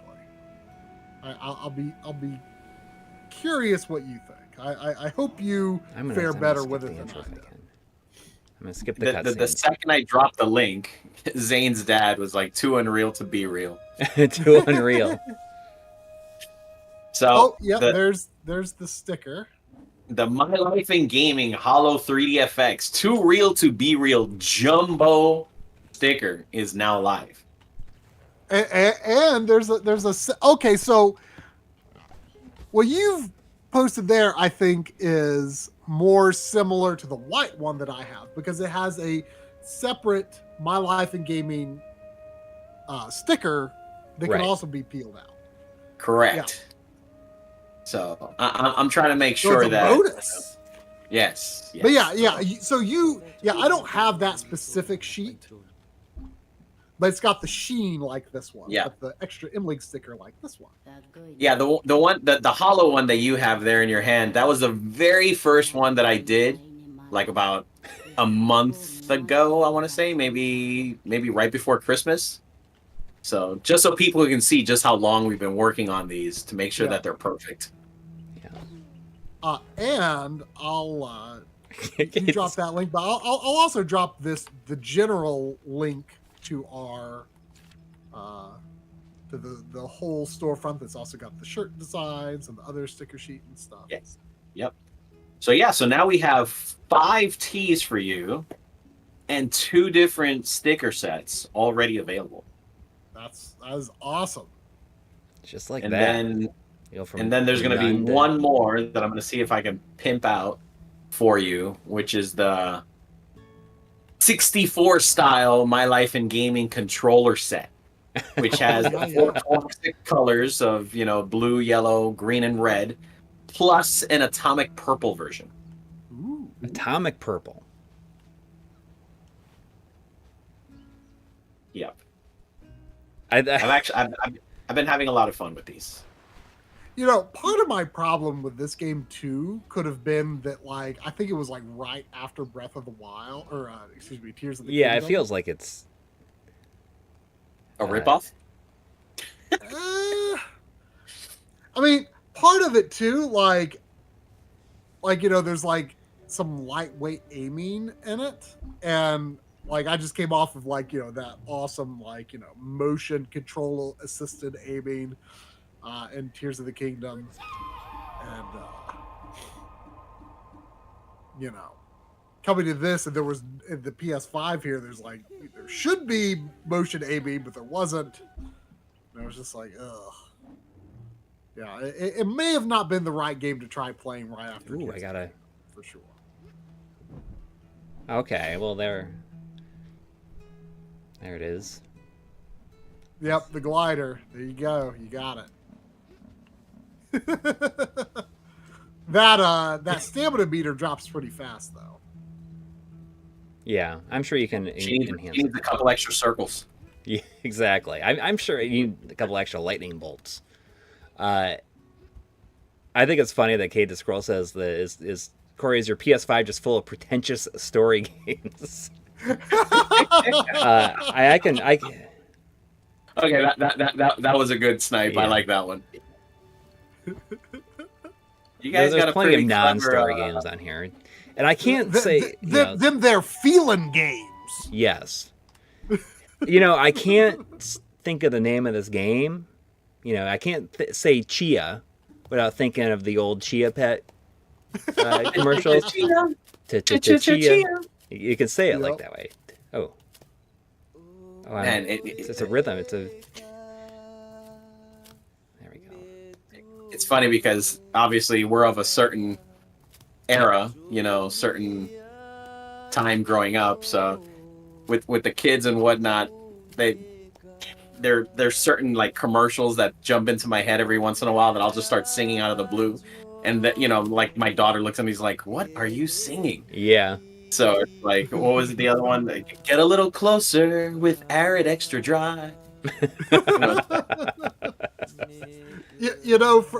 the longest time, like the Folgers jingle, the best part of waking up is Folgers in your. That part of waking up is Folgers in your cup. Yeah. And I always heard that as like soldiers. I'm like, why are soldiers in your cup? I don't want soldiers in my cup. That sounds terrible. What was the Big Red jingle? Oh my god, the Big Red just for some reason just popped into my head. I don't remember Big. Now, Big Red, the gum. Big Yeah, Red I know. gum. I know what you're talking about, but I don't. Oh man. Oh my God, Henry Clark, head on. I remember that. Applied directly to the forehead, head on. Oh yeah, apply directly to the forehead, head on. So that was like when you could like lick the wrapper and put it on it. I remember doing that in grade school, and it would burn you. Last longer with Big Red. That was it. It was something like that. Yeah, see, commercials were fun back then. Yeah. I have all those old videotapes. I need to. Now all I digitize see them. is a commercial for a new pharmaceutical drug every 2 seconds. Oh my God. Well, speaking of, there's cutscenes every 2 seconds in this. I'm gonna play someone else. I need to not play a pretentious story game during the stream. I didn't. Yes. So here you go, Corey. Now you know why you've never booted these games. Well, no, they're all games I want to play. There's just not the right medium for it, I think. It's not the right outlet. Okay, so while he's changing his game, Mark, do you want to change your shirt? Oh, sure. Although I think we've seen all the ones that I have, but I'll put on a different one. I mean, don't let me be, telling you what to do. It's not like I'm your dad or anything.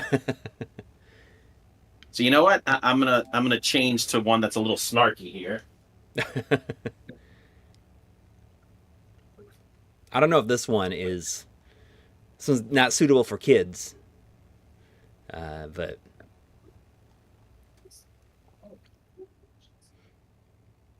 it has uneven scan lines. All right, here you go. This one's a little snarky here. I mean, obviously y'all have seen it Bruh.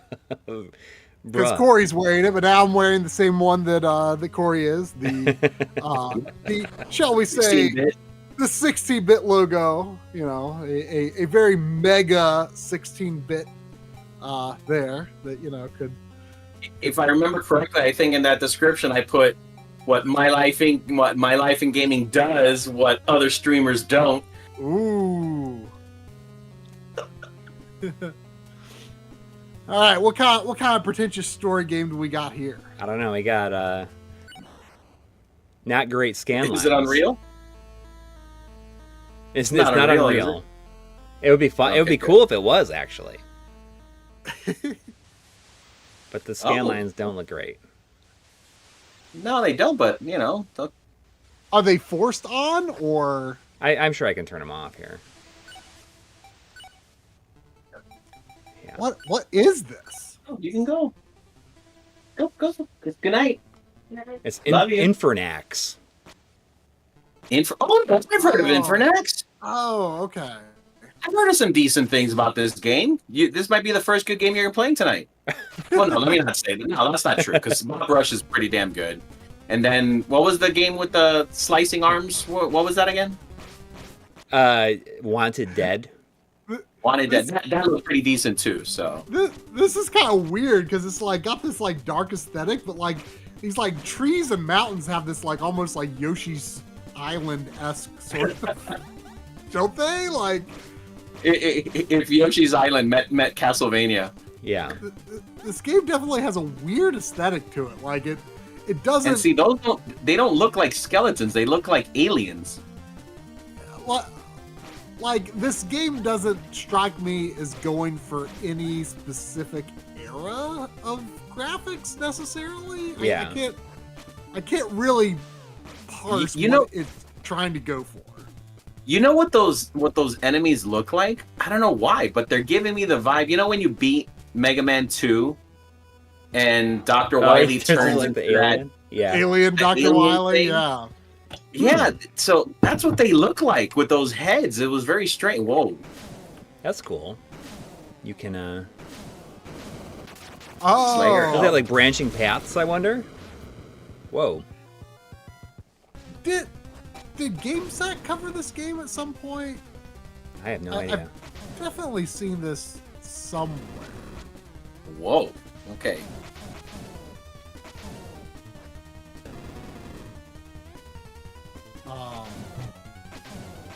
It's throwing up fire.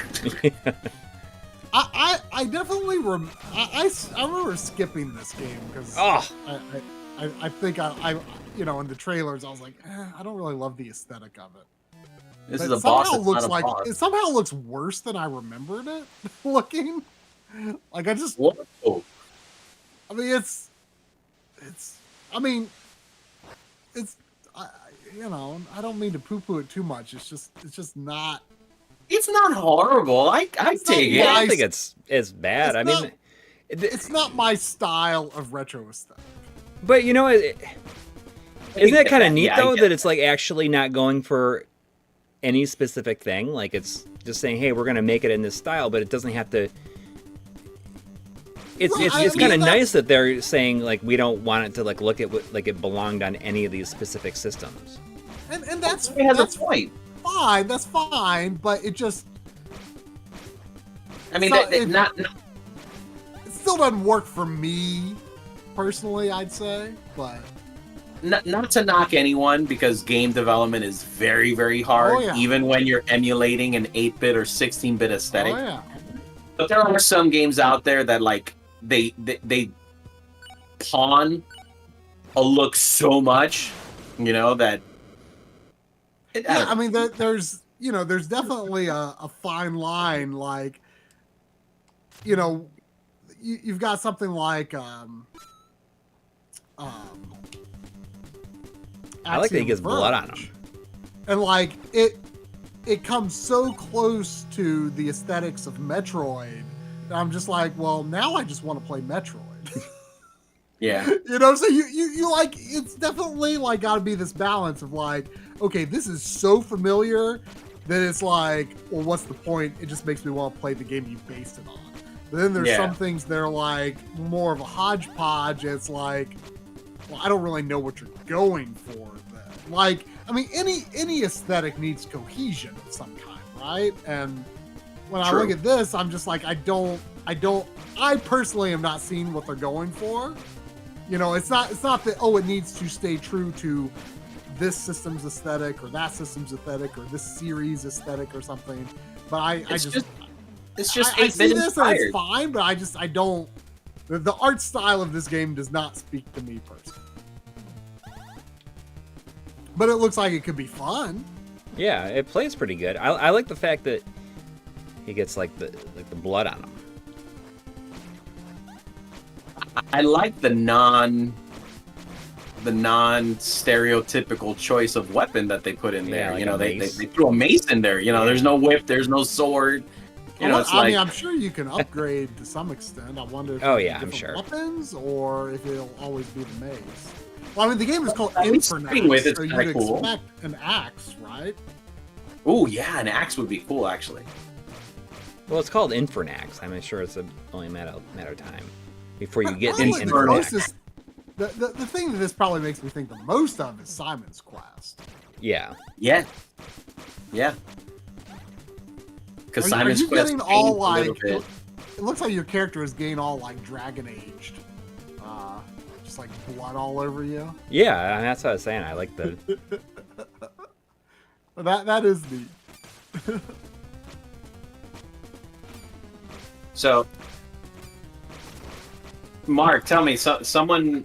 I apologize. I can't remember who now. I just took the note. Someone said, "Make sure there's a news to me shirt." News to me. Oh, news to me. Oh gosh, let me think. What episode was that from? Uh, What was that from? I can't remember, Was but it- I know it's funny as heck. was that the C2 C2 review? Maybe. Does anyone remember the context for that? It's news to me.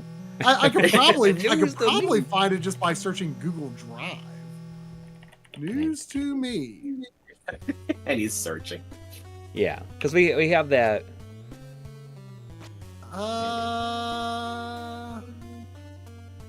It is it the C2? doesn't. Is it the C? Okay. Here's my C2 script. Let's search for news. It felt like an ad lib. Maybe it was an ad lib. It's a good. It's a memorable one though for people to still be mentioning it years later. Yeah, because if it's the C2 video, then it's not in that script. It's not in the script. And then there was another one. It's like I can't remember. Oh, that must have been. But you know, I scripted it. That when I was like talking directly into the camera, like I wasn't thinking of this at the time at all because I'm like, you know, I'm not like a big wrestling guy or anything. But like people were saying that it was like they were like I was not expecting a wrestling promo in the middle of a My Life in Gaming video. Let's see, where at that point in this video would it be? And these mobs are funny. It's like if they took like Elden Ring bosses and then just completely demastered them. Well, maybe that's like a big inspiration for it. Yeah, I mean, I dig it. You know, so it's not a bad thing. Oh, he's just like puking. I like when you, you know, completely quest that says problem solved. Problem solved.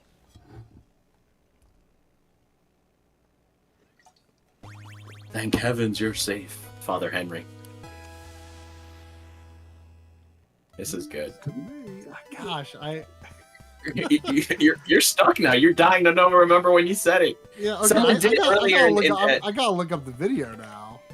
Adam C says that it was the C2 video.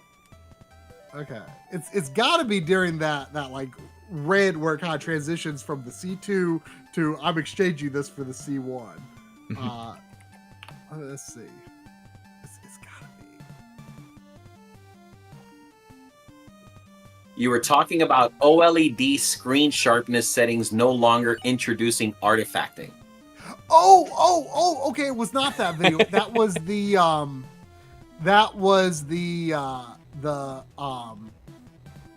M Classic and 4K Gamer Pro. Oh yes, that's it.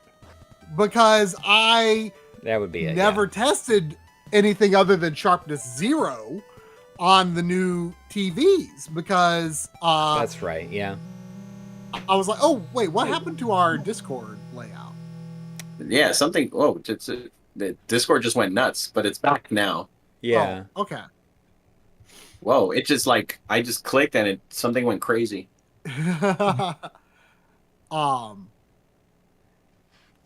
So where were we? Oh yeah, that big huge comparison video, yeah, right? I was like, I did not know that like the sharpening on the newer LG TVs are like is actually good. Like it doesn't add like the halos, the typical like sharpening artifacts that you get with like the halos and ringing artifacts and stuff like that. It's actually pretty good. To be honest though, like I sort of said in the video, I was like, you know, I might actually experiment with this and like maybe I can like try 20 or 30 sharpness. And like I couldn't. Someone actually asked me about it recently. Where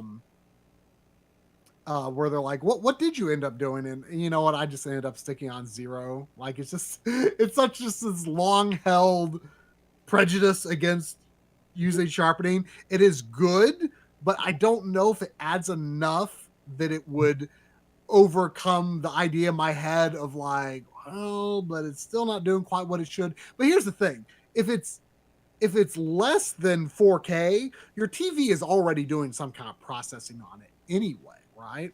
And also now that I have the RetroTink 4K, I guess I see less of a compelling need to do that for like sub-native stuff anyway. So, but it is interesting. I'll give it that. Well, okay. Here it is in my script here. I say, yeah, I asked our buddy John Linneman from Digital Foundry about this, and he was like, oh yeah, sharpness on the LG OLEDs is good now. Has been since the C9. I use like 20 or 30 sharpness on the CX. News to me! There you go. Memorable line. I'm looking for something else here. News to me! I've gone through my stack already. Really? Yeah. You pick too many pretentious story games. I know. Too many them feeling you know games. what? We need more games where you like lop off people's limbs and stuff. Okay. This one wasn't bad. It wasn't bad. You know the Yeah, thumbnail there that he's this was showing. not one of those pretentious story games. No.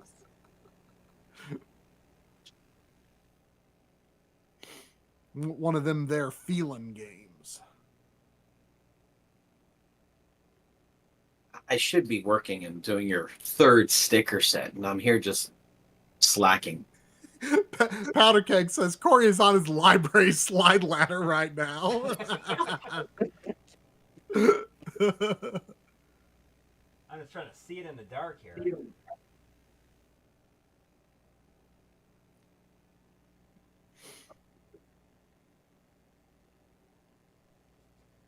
That's really it. That's my problem.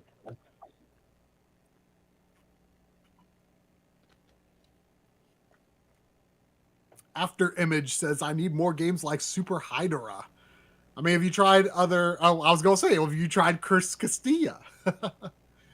Loco Molito has, like, I think there's some itch.io games you can play that Loco Molito made before. Like, there was some that seemed really interesting.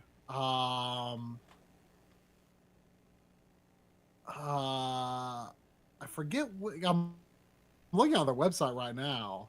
I remember playing one that like it was kind of like a horror game that was like in a cathedral or something. But like I think it was some of these I think are just like on itch.io or something. Oh yeah, here's like La Abie de Morte or something like that. Morts. Morte. It's got this like Morte. it's got this like Commodore 64 look to it. It actually looks pretty cool. I think I there's so you can download like print your own like DVD cover and stuff. Yeah, that's just like free, I think. Oh, it's going for a ZX Spectrum look. Oh, we got a hot tip through the super chat from SNK Nostalgia. Thank you. Saying LG OLED set sharpness to 10 if under 4K. So, I wouldn't expect that to make a dramatic difference, but it certainly would almost certainly not be harmful. I should experiment with that more for sure, because like seriously, like up to even like 20 or even above, like looked good in like a lot of Switch games that I was trying. Doing it in 4K games kind of makes me, I'm kind of like, I don't know, but for like sub 4K, I can definitely see the point in it. But I've typically been lazy. Oh, we're switching to Switch. We're switching the Switch. Nice. Oh, it puts my brush shirt into context now. Oh yeah, you got that on now. Is that on your site for purchase? Yes, it is. It is.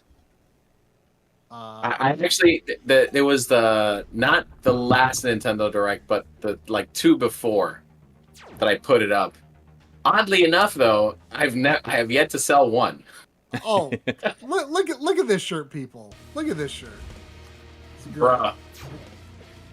I mean, you know what? Sometimes, I mean, not Nintendo's my favorite company. I absolutely love them, but you know, every once in a while, you're watching those directs and you're like, bruh, seriously. I feel like I tend to take a more positive appraisal of Nintendo Directs than a lot of people do. Man, look at like the insane like particle effects going on here.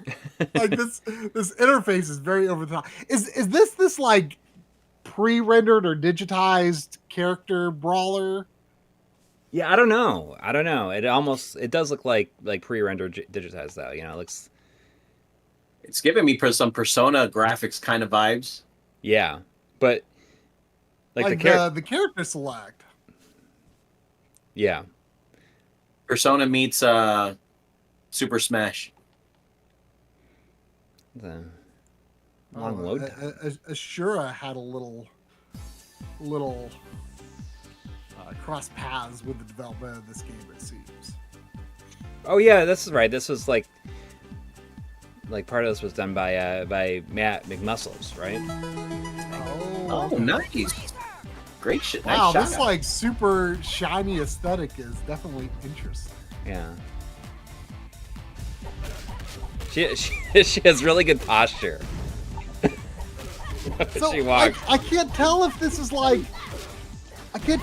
like pre-rendered or I think it's 3D, but like they move like I don't know. It's hard to say. pre-rendered. Yeah, I mean, there's definitely some parallax happening with some of the items. It's But just like I mean, it's not. I mean, it looks pre-rendered. I mean, It's a cool maybe like aesthetic. advanced I like sprites. It's Yeah. you know what this is like. This is like you would expect like a newer Final Fight game to be something like this. Or Yeah. it makes me think of like, I mean, you know, obviously it's like high res and has like a lot of like bloom effects and stuff, but like it makes me think of what like a Final Fight or Streets of Rage sequel like on the Saturn, like the kind Yes. of aesthetic it Yeah. might have got like kind of like the you know like what they did with like Shinobi Legions almost. I like her throw, you like how know? she does that, like how she like kicks her legs up and then it's not like she doesn't go straight for the ground. She just kind of Okay, you know what? I am totally digging yeah, this it's game. weird. yeah. I think it's Like- cool. Like What's Alright. the game? What's the game that? oh, he can get guns. Does she have guns on her heels? Is this Bayonetta? No, you almost think that she did that. Oh, where'd she pull the gun? Oh, it's on I her. don't, It's on can her. you not thigh. use, I can't use it. I mean bullets. Oh, we got follow up advice from SNK Nostalgia again. Thank you. Saying sharpness on 10 softens jaggies. It's weird. Yeah, see that's what I noticed. Like I wanna change it like it does what you would hope sharpness would do. Actually, I guess. Like I don't know if it softens jaggies, but it's more like it interpolates the information between jaggies and approximates the intended curves in a more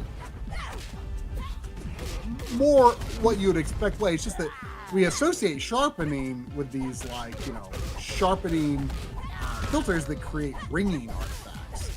It's just, I cannot tolerate ringing. Like there are certain contexts where it's okay, but I don't want it in my video games. You know, I would love to see what this looks like using the Switch profile on the Retrode 4K. Yeah, like downscaling it. Probably looks really nice. I bet. I mean, I think it looks wonder pretty if good though. Like I enjoy the look of it. Great. No, I'm just thinking like that. I'm just thinking, okay, what if this game was made back in like 1992? Yeah. Yeah. I mean, how do you like it? So for Corey, because I like the look of it. Who released Love the look of it. I mean, it's funny because like her walk animation is like super smooth, but it almost looks like it's low frame rate at the same time.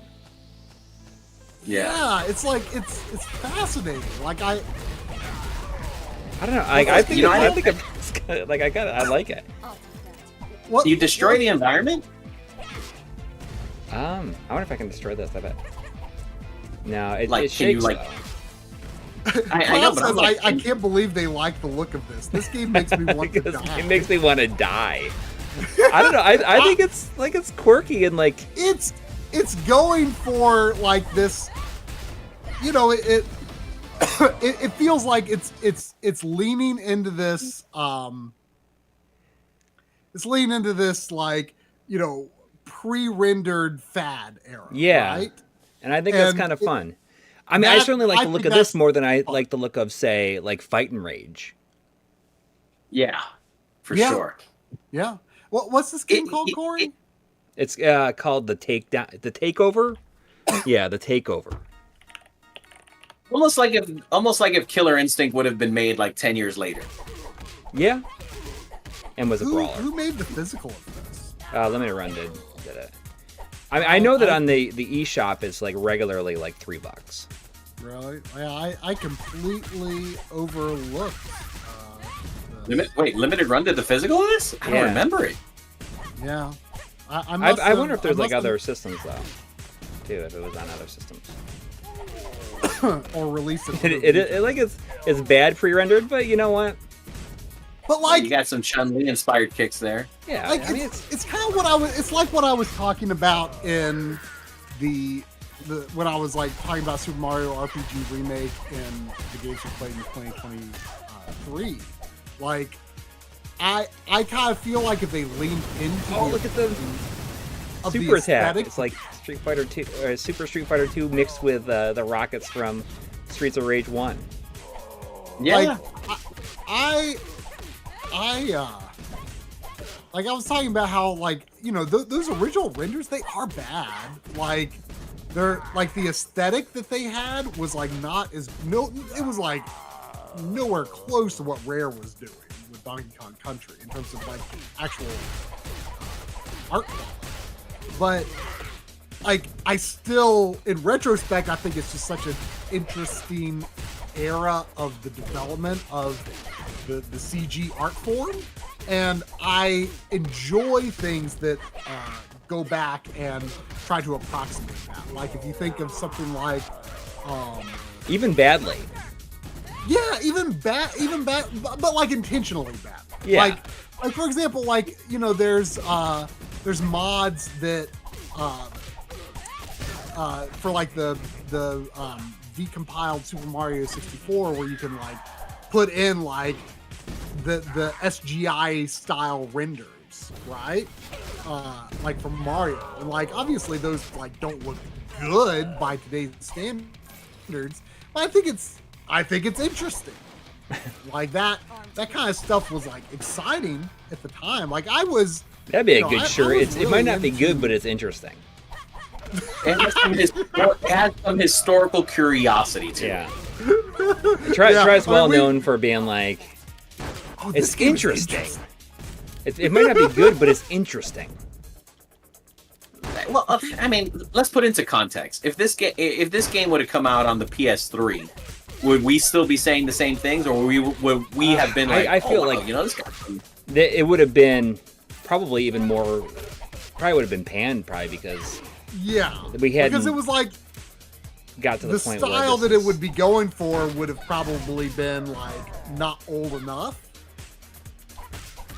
Yeah. And now it's like, oh, like I appreciate like the really, you know, how you know it snaps from like smooth idle animations to, you know, your attack, it just goes straight into the pose, right? There's not that slow movement. It's just it's similar to like Super Mario Brothers Wonder, where, you know, with the decimated animation, where it's just like you've got elements of smoothness, but then, you know, it's responsive and it immediately snaps to the appropriate pose, right?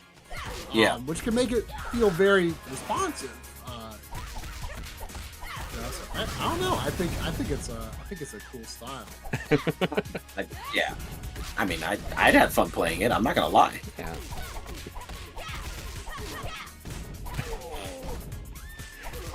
It hits the right points for me. Yeah. I mean, it's too advanced for what Saturn was. Yeah, but if it was a lower resolution, right? I mean, it evokes what they would have liked to have done with Saturn, right? That's kind of how I see it.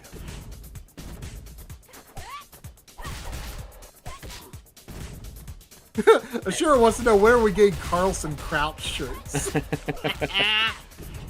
So we can convince everybody that, like, to wrongly believe that I was the only person who knew about that glitch. And yeah, just get a silhouette of like Sonic ducking on the platform.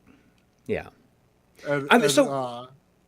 I see Mellow Gaming really quick as saying, clearly this has an aim for a very specific arcade style and knows what's going on graphically. think about What's going that arcade game, the Batman Forever arcade game. It feels like it looks very similar to this. No. Okay. Like no. Mellow Wait, Game are we says. talking Batman Forever or just Batman? No, there's a Batman Forever arcade game. Well, I remember the Batman arcade game, which was horrific. I don't know that one. I just know the. It was done on the Batman '89 movie, but oh my god, it plays so horrible. Oh. You know what's really funny? I see that Kate the Squirrel is talking about getting over it with Bennett Foddy, and I put that on my son's iPad, and then I ended up downloading it on my phone, and it played it for way too long, and I couldn't like make it past like the first major thing, like major like incline. And I thought, like, that might be kind of a fun game to stream. Just because it's so, like, I don't know. That would make for an interesting stream. Yeah. Have you heard of it or played it? I've heard of it, but I haven't. I mean, not knowing, only knowing that it's out, but like I haven't like actively pursued it in any Well, way. if you have like Apple Arcade, it's free on Apple Arcade. If you have like the Apple One or whatever, like if you have an iPhone. It's on there. I'll ask. A good friend of mine worked on our Apple Arcade. I'll ask him. I trust his judgment on because he helped to release a lot of the games up until he left. So I'll ask him. Hey, is this actually any good? And see what he says. Shout out to Amando Soto. Really cool dude. It's funny seeing like the contrast between, some people were saying this is very, divisive in here. The Mellow Game, you said, it says it knows what it's going for. Yeah. And then, Kid the Squirrel says, is aesthetic of mashed up assets. So that's like two different things. Like to me, I do see this as being like a cohesive, confident vision. It may be quote unquote bad, but it's like it's going for that aesthetic in a way that like seems confident in what it's doing. And to me, that confidence in presenting the aesthetic is what makes it not bad and good. Like it's really the same thing with Vampire You know what I'm Survivors, saying? right? Look at the screen; it's a mashup compared to the level design. Yeah.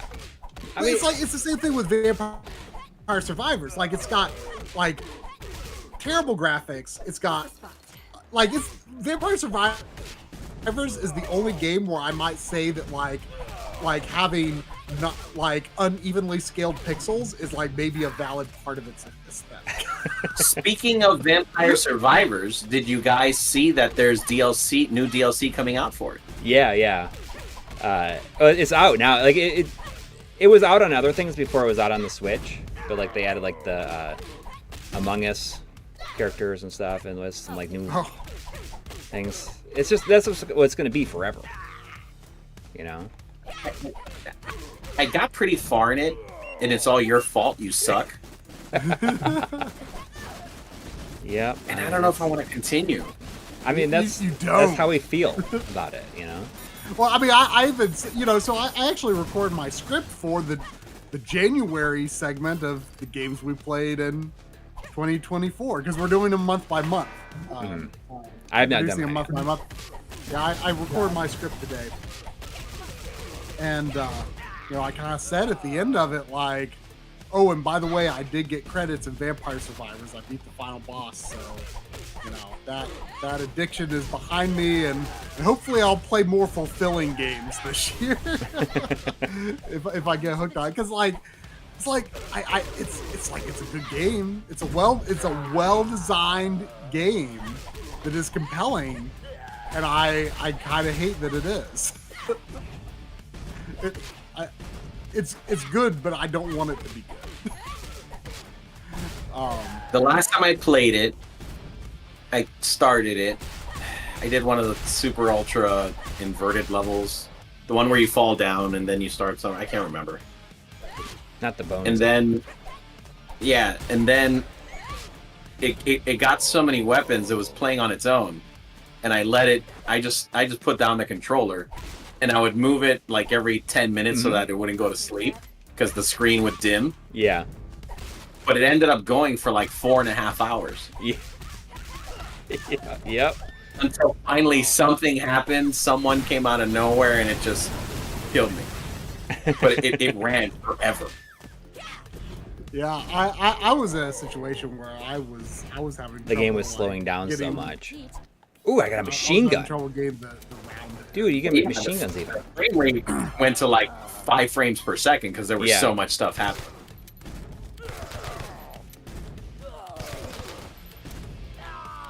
Is it Some me people or are is saying it, that Pit Fighter is Corey's better. been playing this longer Are you than saying it's better any than of the this? other games now. What's that? Corey's been playing this game a little bit longer than all the rest. He played Bomb Rush, Cyberfunk, and Wanted Dead for a decent. Yeah. Yeah, I think it's pretty fun, and I feel like this is the kind of game that you will stream on Backlog. If you can get a hold of it. If I can get a probably. hold of it, What? yeah, we would for sure. We would for sure if I could get a hold of it. I mean, I can't imagine that it's.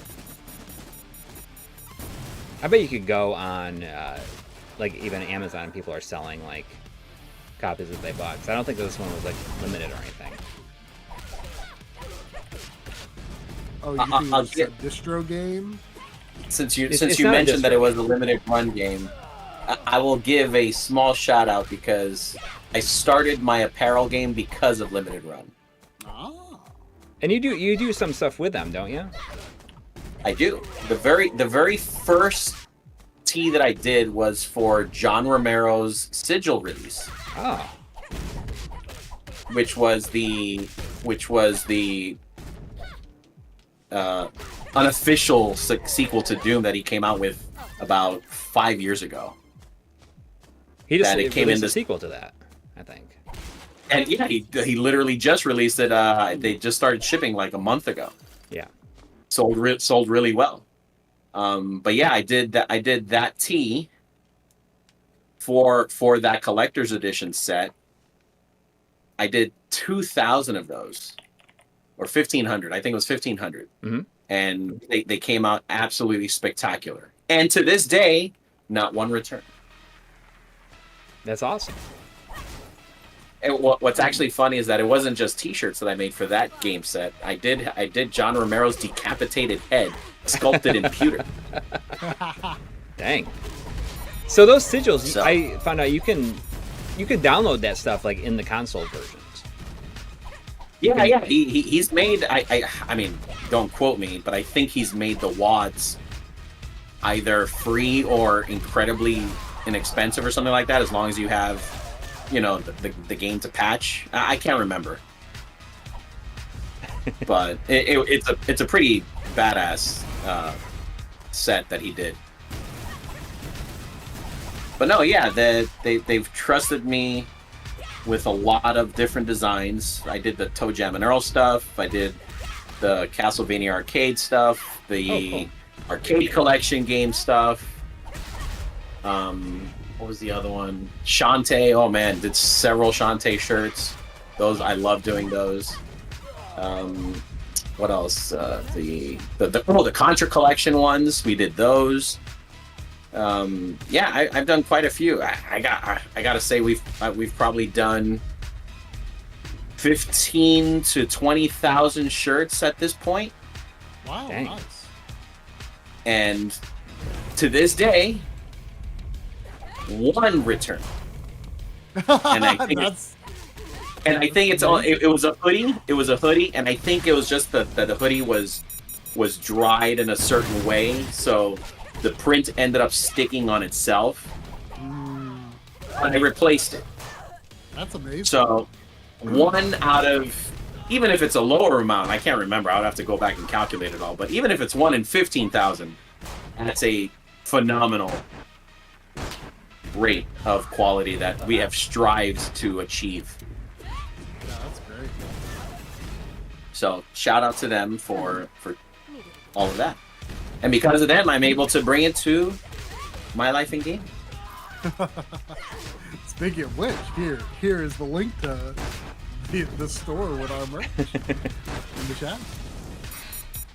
Oh man, and this is just the beginning. We're gonna have so much fun with the stuff that we're making.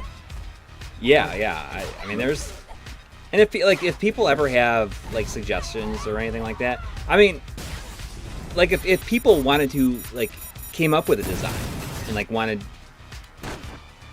to like contribute it, like is that something that is like possible to work out? As long as you guys are okay with it, I will happily do anything. That is the beauty of the stuff, of the way we work. Mm-hmm. There is no minimums. Nice. You know, you go to a screen printer and, you know, most of the time they'll give you some crazy minimum because you're spending $150 just on the setup. So if you do just one shirt, it's literally costing you $150. Yeah. You know, and it's not till you make like 50 shirts or above that, you know, it becomes cost effective. So Right. it's typically very difficult for a person to get one shirt. But yeah, we can do that. You know. The shimmer shirt. Yeah. Wait, shimmer. Wait, what are we talking? Okay, I don't know. It's like what are we that talking? scale. Well, Like like shimmer. uneven pixel shimmer. I don't know how to How to convey explain. that in shirt form though. I mean, it's kind of like so that's the. You guys, did you guys see the shirt that I did for Mike for that? It was basically a joke. The red, and that's what I was talking about earlier, because it was Voltar that says somebody make the pixel perfect, you know, chromatic whatever it was I put on there, that shirt. The one that I did, the very first one that I did for the Retrode 5X. So this think I saw what it, you're but saying I'm now, drawing the that one. shimmer shirt sounds like it would be the follow-up joke to that shirt.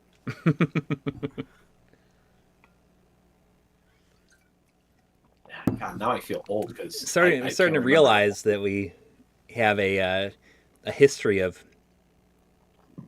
you know, like things that we could turn into shirts. We never thought. I mean, people keep asking for something about the 8.7 rant. Yeah, 8x7. I feel like I would revise. I would like to revise the 8.7 rant. I'd like to have it like more thought out and more carefully explained.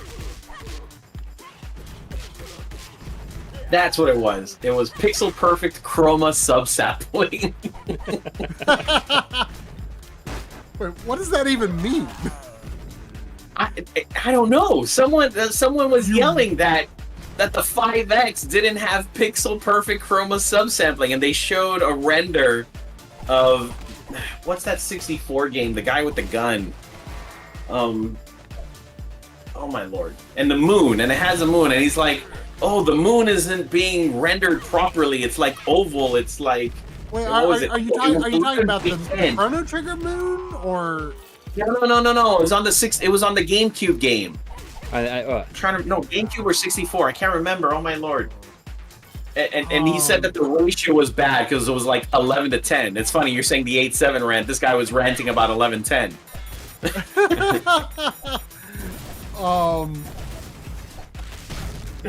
Yes, and then so that's he was like, oh, it's not pixel perfect chroma subsampling, and everybody's like, what the hell is he Someone's saying? asking Blasto? Maybe, I don't know. I don't know. It was hilarious. Actually, you know, here, if I put it into here, this is what Like, I put it I into played our this game message. so much longer than anything else. Is that like see, this is just like a good game to stream, and plus it was generating some good conversation. Yes, I put the shirt in our message. I don't want to flood your chat with somebody else's link, but if you look in the middle of the TV, that hand with the gun, I can't remember. Oh my god! And that I can't Killer 7. That's it. Yes. So they were ranting about that stupid game and that the 5X wasn't doing it properly. I don't know. It was something ridiculous. You know, the GameCube optimized stuff is is weird, and here's the thing. I would actually be okay with the moon being oval. I have not really played much Killer 7 myself, but just based on what I know about how, games of that era often would be displayed on a CRT, I think, I kind of err on the side of, in terms of how things are drawn proportionally. Like, okay, you've got the classic example of the moon in Castlevania Bloodlines on Genesis. That's a 320 pixel wide game.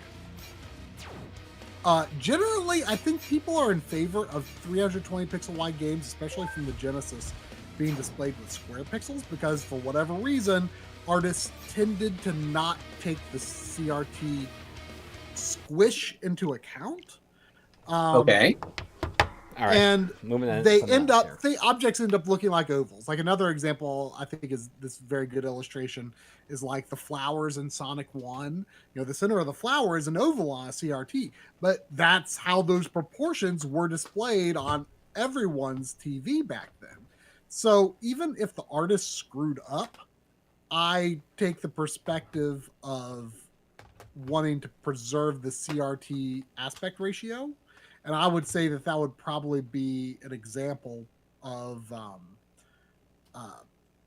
it would probably be a similar situation on the GameCube. I do see round things be more oval-like on a CRT on a GameCube, and to me, that's okay. I want that CRT proportion. I see it as the artist screwed up. I mean, it's the same thing like, the Vaseline smears under the speeder in Star Wars Episode 4, and all of the, people are so opposed to the aesthetic of. Is the game $4 on eShop right now? Is that where people? Wait, this game is $4 on Steam right now. Everyone's like, "Oh, I'm in." for $4. What? Takeover or GetsuFumaDen? No, I think Takeover.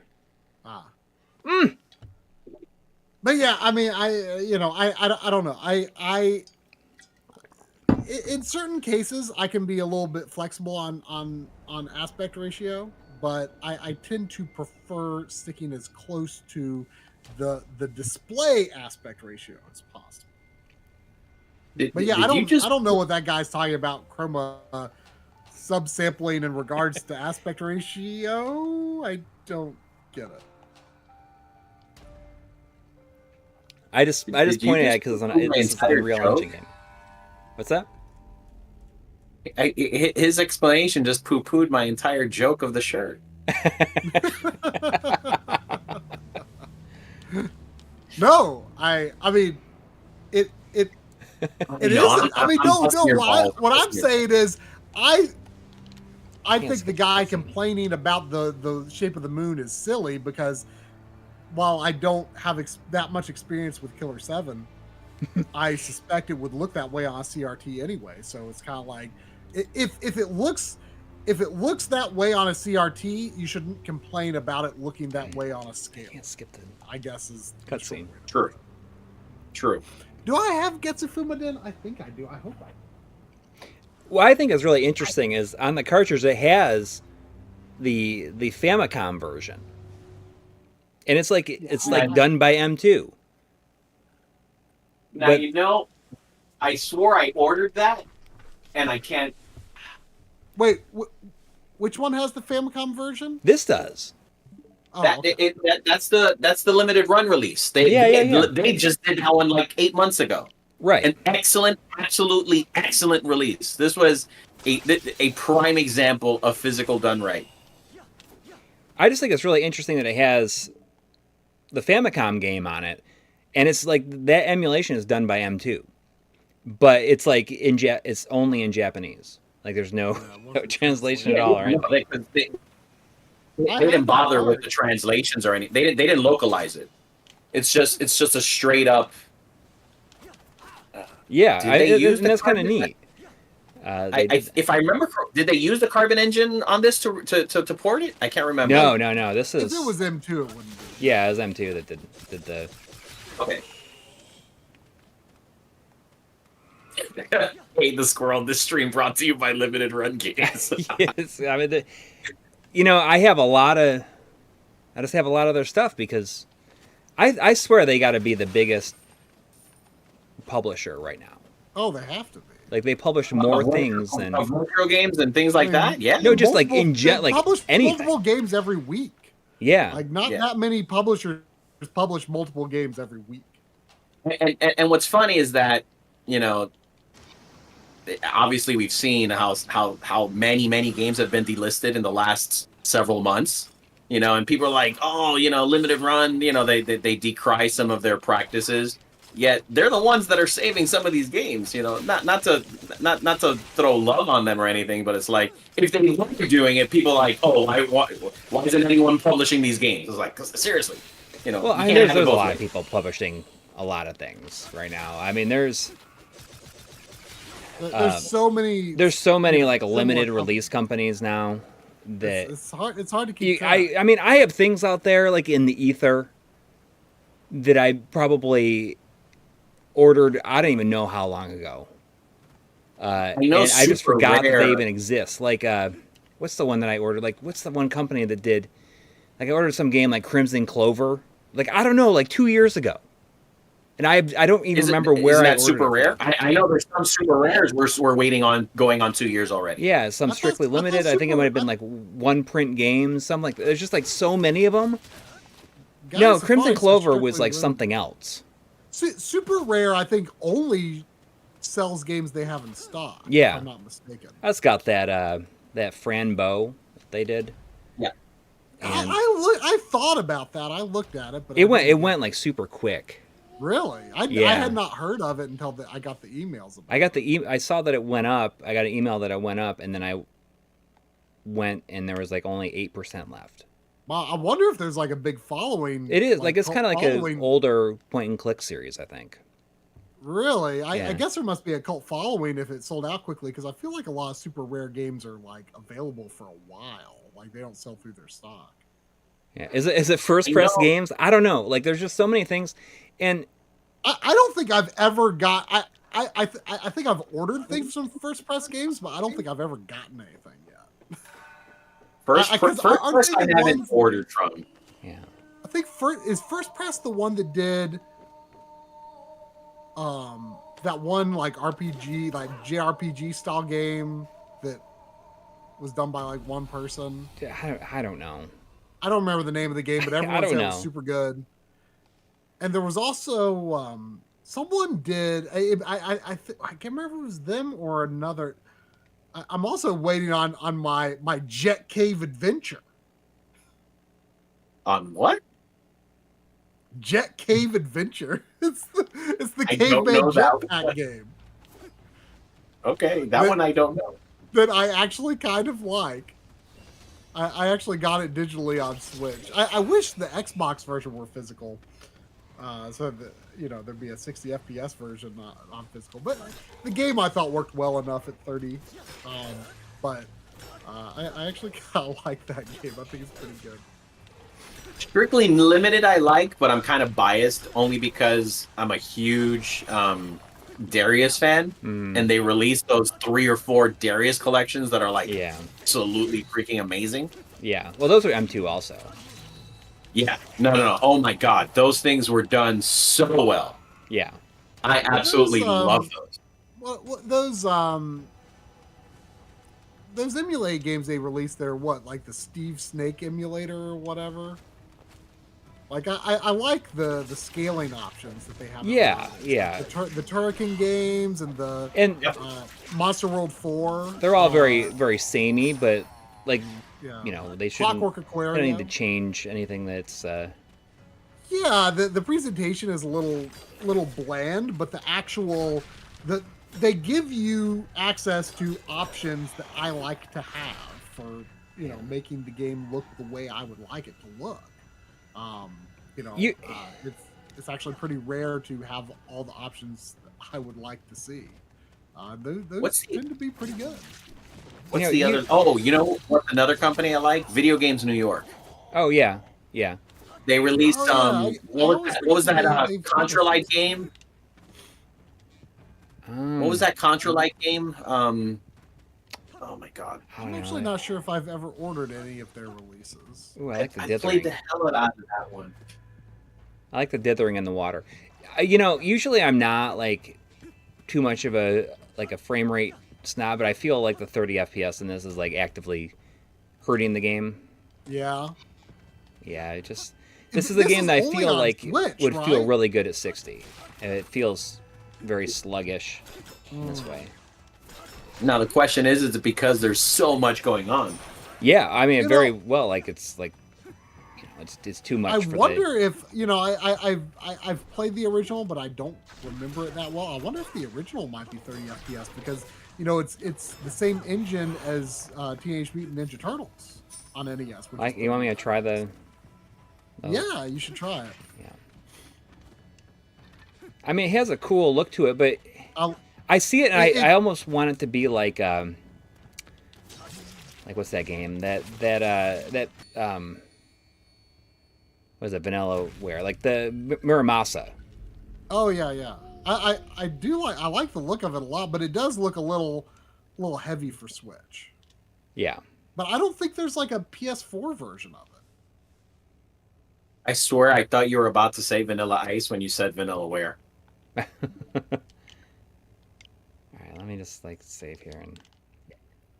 Cat Skull says, "I don't care how much is going on. A 2D platformer should run 60 FPS. It's 2D platformers running at 30 is definitely a hard sell. I can get used to it. It is. I just mentioned Jet Cave Adventure. I enjoyed that game even at 30 FPS. I can get used to it, but it's not every game I can get used to it. It's definitely a major detriment to a lot of games that end up doing that. But it's never the right choice, but it doesn't always ruin the game for me. But it's never the right choice. That you should always, no matter what visual flourishes you would sacrifice, a 2D game just plays better. I think I am playing on Switch. I think it's only on Switch. I think it is. It might be on Steam, but as far as consoles go, it's only on Switch. I'm pretty sure. But yeah, you should always target your designs to hit 60, no matter what, for a 2D game. But again, I can tolerate it in some cases if I have to. Whoops. It gets pretty tough, like Sonic Generations and 30 FPS. See, I think it's really funny that segments that doesn't work great. But you can choose. I was laughing about this because I was really excited when I popped this in because it was not the fact that the original was included with this was not advertised anywhere. So when I popped in, I'm like, oh, that's really awesome. They put it in here, and I go in here. It's like there's even an option for English language. Yeah, it's just the menu. And it's just the menu. It's just the menu. That's kind of weird. But I can understand. That would just. I mean, that's that's the difference.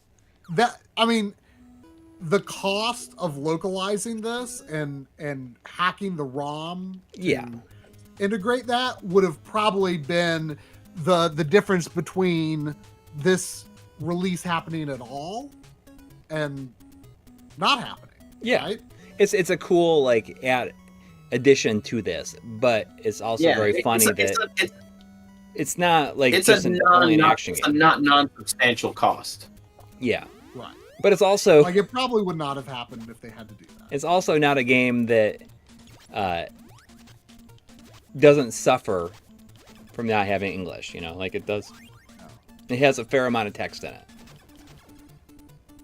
So it's hard for me to tell over the stream, but no, it's running at 60. Yeah, I was gonna say it looks pretty smooth. All right, I felt kind of bad because I'm here looking at. So, show the sticker sheet, Mark. if you don't Which mind. one? The one with the variety set. The variety set. This one, I think it's the same one you've got pictured on the side. That one is correct. So there's 4 controllers on there. Right. The four 64 MLiG controllers. Mm-hmm. Yeah. So those are because it's the sheet. They're a little bit smaller. You know, I can't make them so big. But now I was going to offer those 4 on much bigger. So by themselves. But obviously, I'm always one to add value. You know, I want to make sure people are getting their money's worth. So I added a 5th controller. So those are the 4 original colors in clear, the fantastic colors. You know, the blue, red, yellow, and green. On the new set, I'm adding the atomic purple.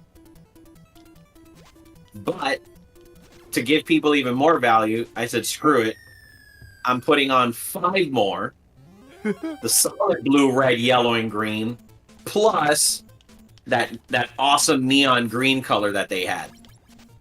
Neon green. Oh yeah. You mean is it like the slime color or whatever it was? Yeah, exactly. It That was one. like neon something. Yeah, I don't know. Yeah, or it's like a yellowish kind of. No. It was like neon green. It was pretty green. Oh. The yellow one you're thinking, are you thinking of the Donkey Kong 64 controller? The banana one? No, hang on. I have it. Hang on. The green I one? know what you're talking about. it's It's not kind of like a green, radio. it's It's a kind of yellow. like a radioactive looking green. might be Yeah, I don't know. it's kind of pricey. It's extreme green. Yes, that's it. Henry Clark said it. Extreme green. It's actually one of the ones I'm missing. Huh? You know, believe it or not, as much as I'm this like hardcore N64 guy, I don't have any like fantastic controllers or systems for that matter. Like I've got 3 N64 systems, and they're all that black this one, or right? gray or whatever you'd call it. Is that it? Hold on, I can't see. Let me see.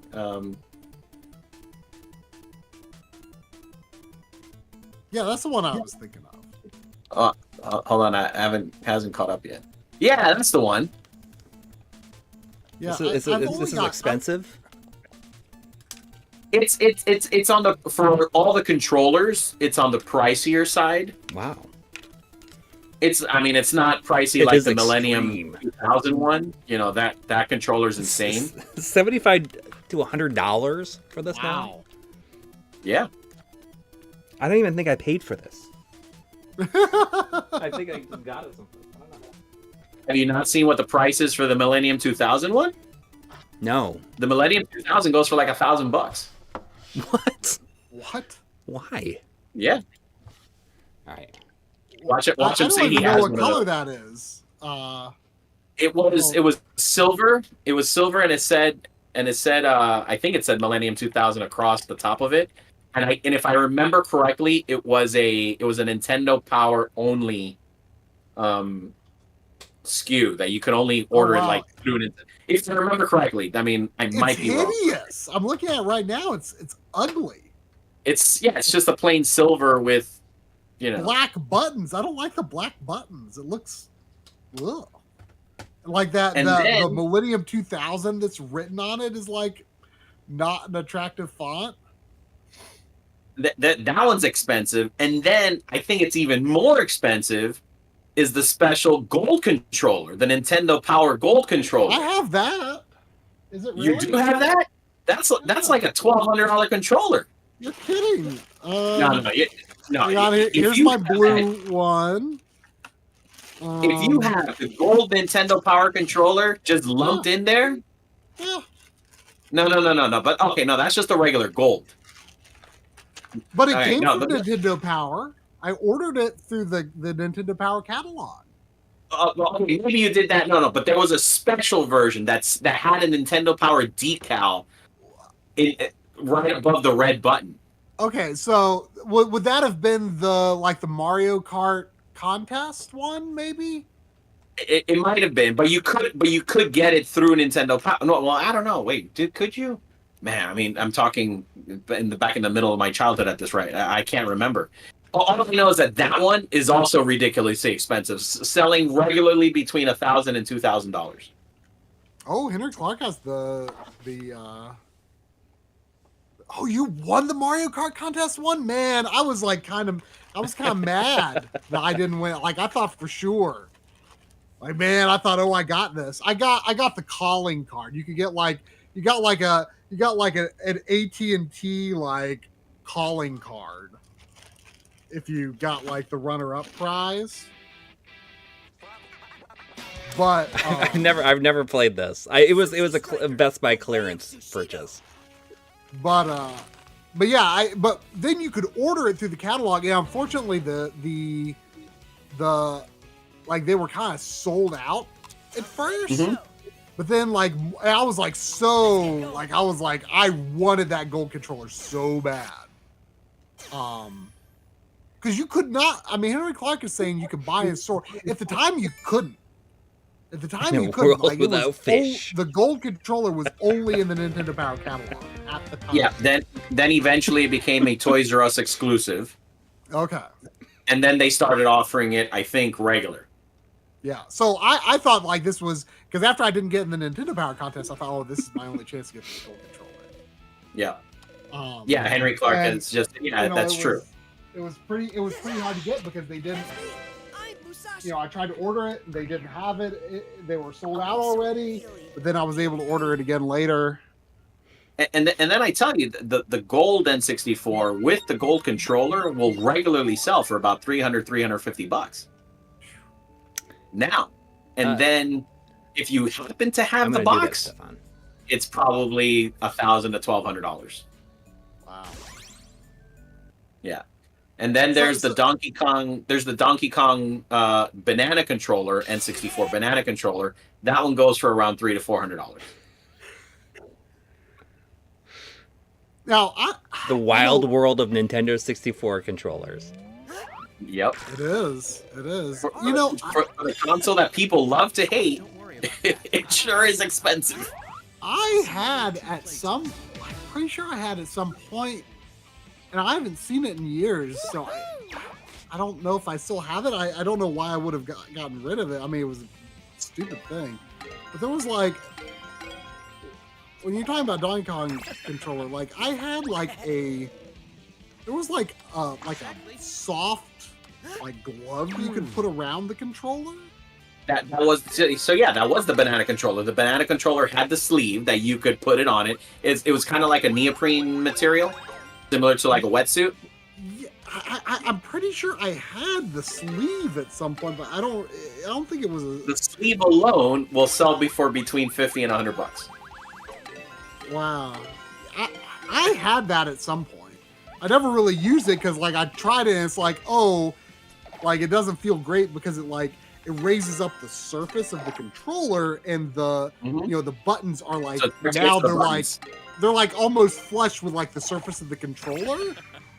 So it doesn't feel good to press the buttons. So I didn't like that much. The bananas easily $200. But see, man, I got most of my controllers pretty early on. So I never got any fantastic ones because I got the gray one it came with. Then my aunt and uncle got me the one of those third party super weird third party turbo controllers for Christmas, and I didn't use it a lot, but when I occasionally need turbo doing the mermaid mini game and Mystical Ninja starring Goemon. I used to not be able to do that through pure button from my own button mashing. I eventually was able to do it. But yeah, I use it sometimes for that. But yeah, but in terms of official controllers, I got blue and green relatively early, and then I got that gold one. And then I was set. I had 4 controllers. That was all I needed. And I don't treated them well. They didn't do poorly. And then then like I want to say around like 2007, 2008, you had Nintendo's online store, which was like kind of really a bit of a hidden gem for a long time. I think It was. most people didn't really know that it was there, and they offered a lot of surprising. This game is a world map. Just what I'd expect from a game like this. Oh.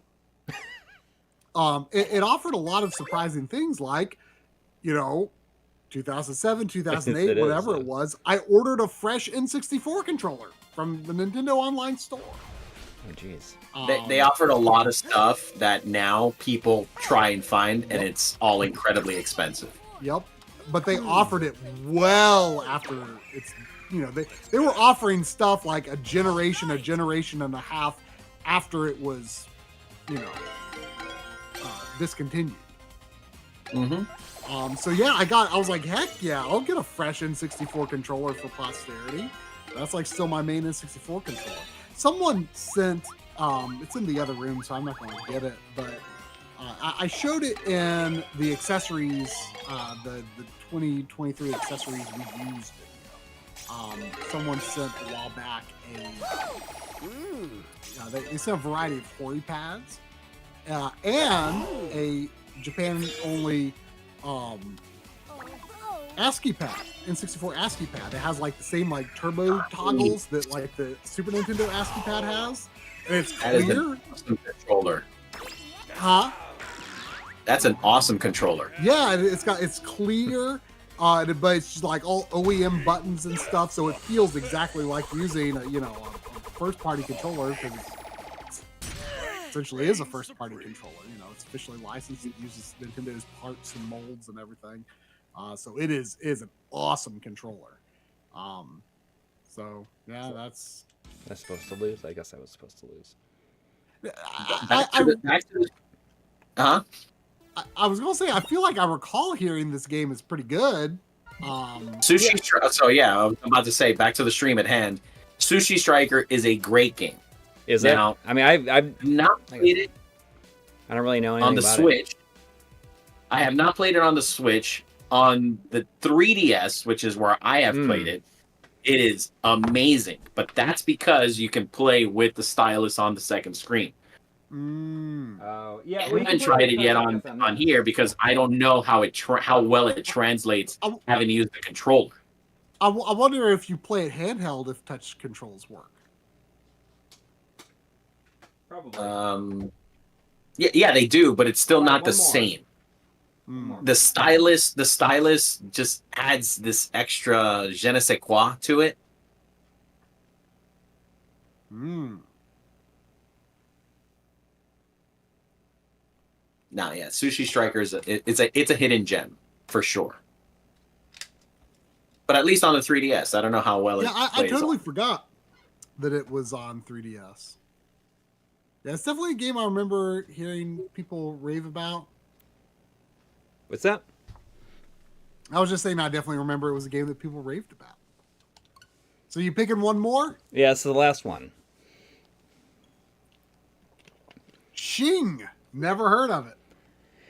I feel like it was on sale. This is from Video Games New York, I think. Okay. This is a Unity game.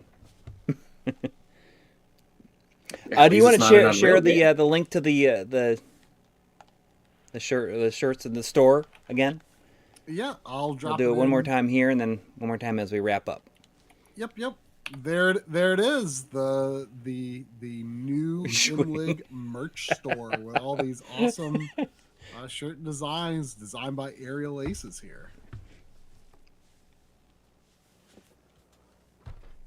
So, I mean, after people order it, like, how long do you think it will be before they start shipping?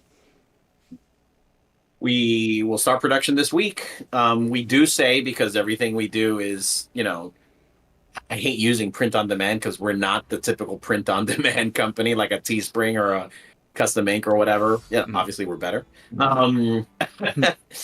Yeah, we batch everything to try and make it as efficient as possible. So I do ask that people give us, somewhere between 5 to 7 days to get it printed and shipped out. Cool. We've done some stuff quicker. We've done some stuff, because if someone happens to order and we're on the cusp of printing, they'll get their stuff sent out within 2 days. And then, as we've ramped up new designs and stuff, sometimes it goes just a little bit over, 8 or 9 days. But, we're doing fairly quickly. And to make up with it, sometimes if something is a little late, we'll toss in an extra decal or two or something. Nice.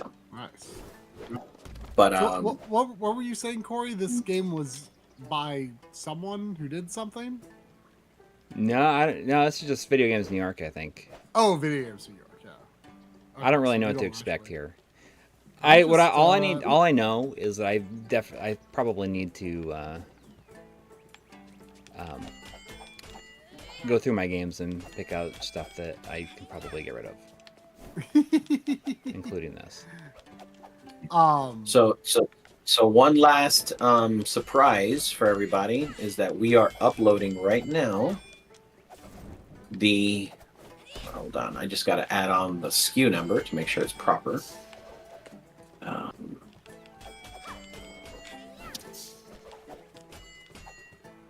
Is the save.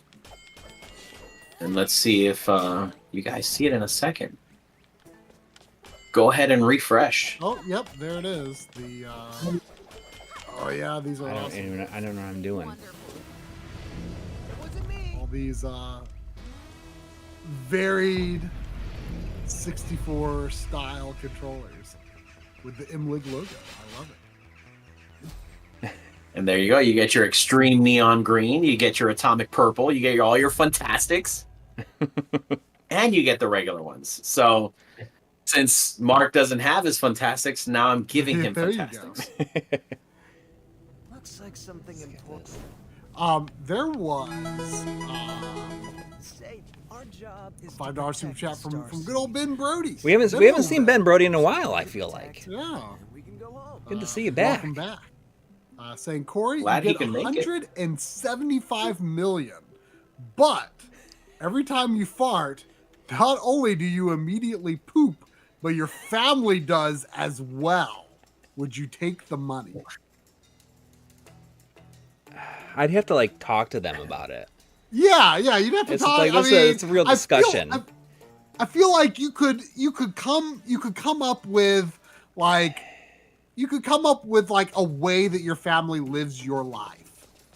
To Yeah, if it's be like, okay, everyone is in their bathroom now. Good, ready, all right. yeah. I don't feel like I could subject my kids to that. That would be the worst. It would be essentially ruining their life. It would be if that's what's happening. Once they're out of the house, at a job or whatever, and I'm just an old man, just farting constantly, 24 hours a day. Their life is over until I die, and they would probably kill me, have me killed with that money, so that they could just live their life.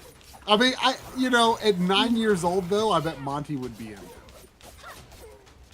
I get yeah, sure. For now.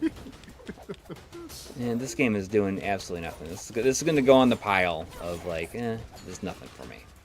Ailene is saying that she wants doggo stickers. Ooh, should I make a yeah, Sadie you want sticker? to do Nelly and Nelly and Nelly and Sandy? Sandy. Yeah, we could. I could. Sandy. I've been using the built-in iOS. You can cut things out of photos and create built-in stickers with it.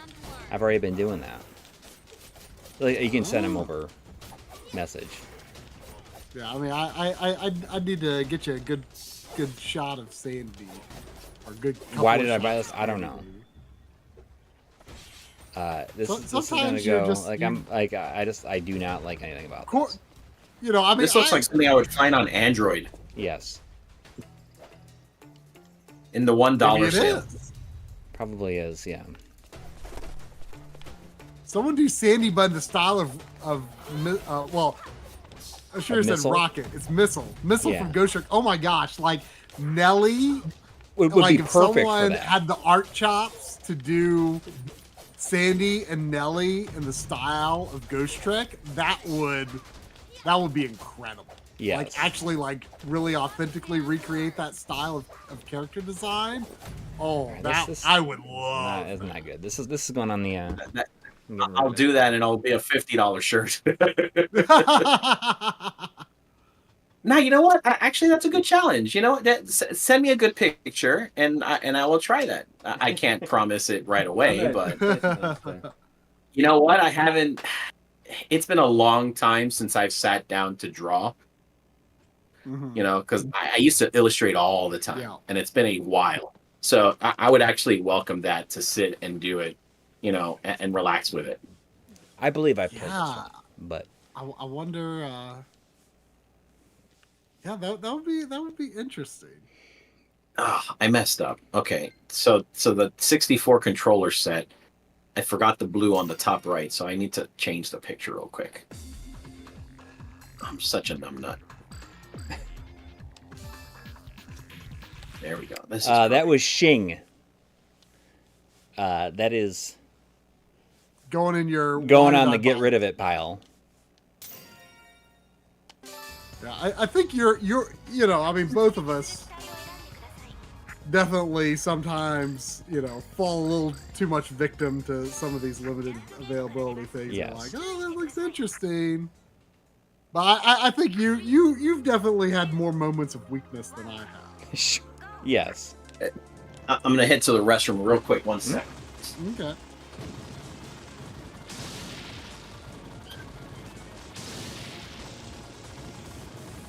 We'll play a little DoDonPachi. Have you Alright, played well, this this is version the- before?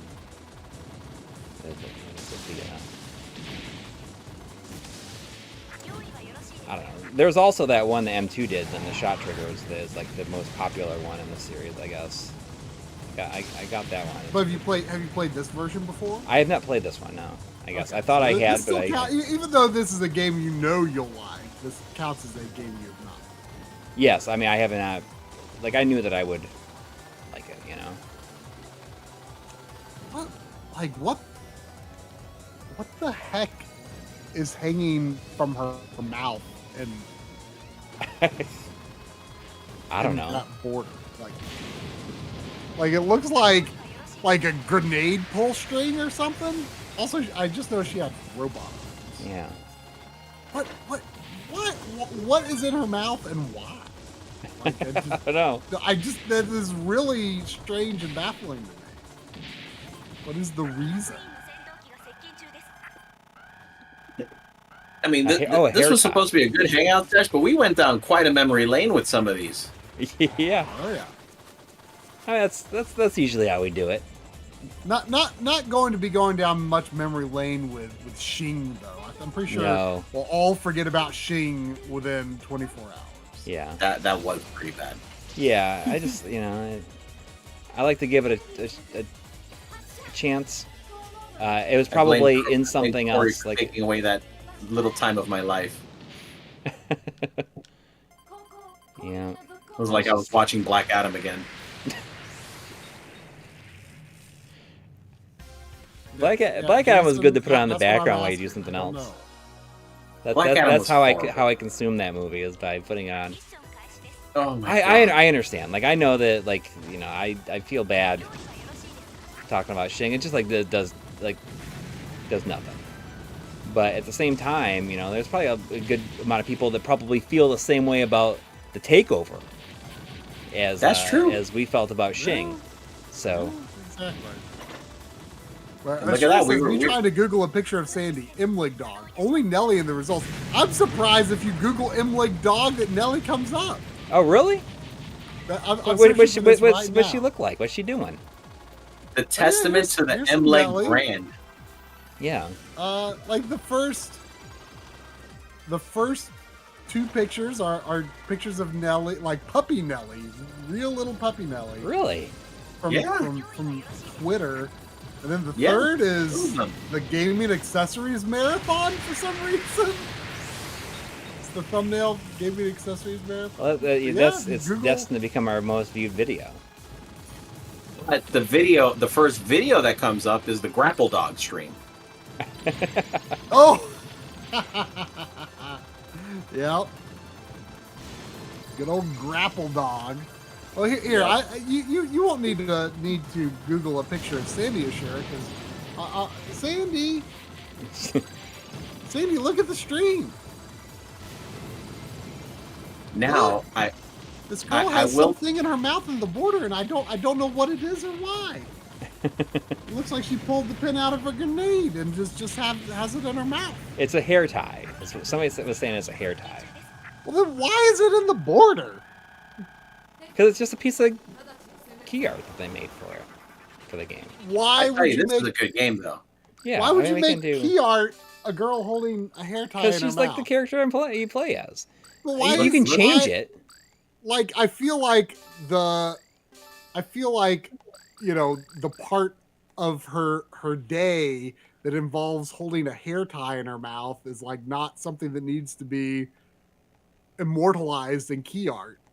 I don't know. How I about don't if we do? understand what they're going for and I'll make it like this, just because I know that would make you very happy. Is to use this wallpaper. Oh gosh.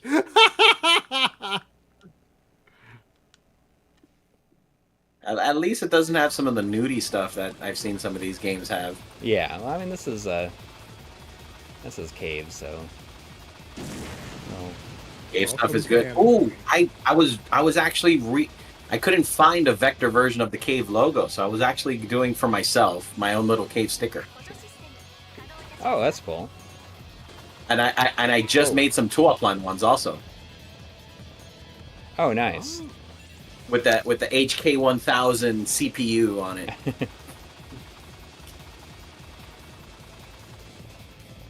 This series, like, I don't really understand the DoDonPachi series because I feel like the first game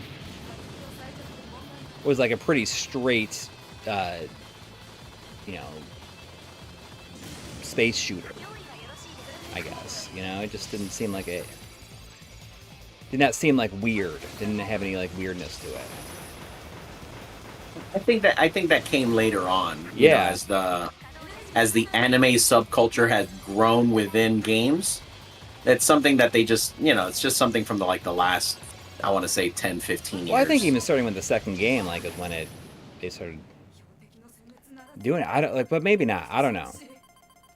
I just think it's.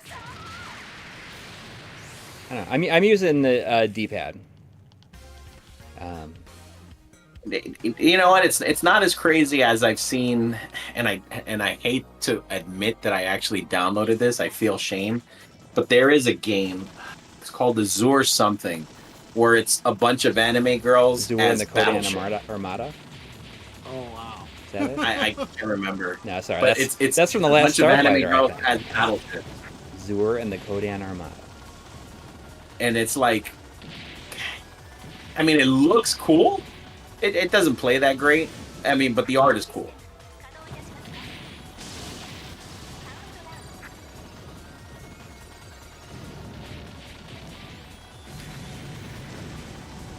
Is that That what would it be, is? that would be an Is it interesting lane? stream. I couldn't Lane, yeah. tell you much about DoDonPachi is like something I've heard so many times, but like I could not have told you that it was like a series of games and not just like a singular one of the cave shooters. Yeah. Oh, yeah. There's like a whole. Oh no, yeah, huge series, massive. Like It was same- like the first one I was just their hear first game. DoDonPachi, and it's just like I'm just thinking it's like multiple ports of the same. Mhm. So like is Mushihime Sama like multiple games or is it just There's two of those. okay? I was playing DoDonPachi on the Mister not too long ago. Yeah. It plays really well with the 8-bit Do arcade stick. Mhm. It plays really good with that. That's what I was using. All right, Ben Brody back. With upping the ante here. Yeah. Corey, Oh my 240 million with the same conditions, but you can't tell them how you got the money. You just have to tell them it will be a fun surprise. Oh my god! I don't think know. Ben I Birdie feel like I would. No, I would say no. Like I just feel like it would totally destroy their lives. it would. Like You in know, every single way. Like I don't think. I feel like with a lot of these, like typically you're actually pretty easy on you tend to be easier on taking the money than me. Like on most things that would inconvenience you. Right. I mean, if it's just me. But when it comes to this situation, it's just like no. Well, I mean, I'm just Which- thinking which about I'm like not- how I'm not- much I'm it not would saying like that. completely wreck their lives. Like, is Yeah, well, is and there, I'm not- I'm are not- their lives and their enjoyment of like literally anything like socially worth $240 million? Probably not. In the long run. No, definitely not. Definitely not. I mean, I am agreeing with you. Okay. I agree it's not worth it. But I find it interesting though that like a lot of times you're like you can never do this thing again. And it's like something that you spend a lot of time doing. Like Yeah. you're usually like, oh yeah, I'd take that. Like, Well, if with it's- that money, I can find other things to do. Like, not worry about anything ever again. Custom depends. That's what he would do with that money. I would what? Oh, Custom depends. yeah, yeah. there you go. Man, I feel like that's the type of hypothetical question. Like, I joined the hypothetical question subreddit, and oh my god, it got so annoying because it was constantly questions like that, and I unjoined. I had no idea that the ways of Ben Brody was like a broader. Oh my lord! subculture. Well, it's not No, just. there's a whole subreddit about hypotheticals, and they range from. I mean, they started okay, but now they're so wildly stupid. Yeah.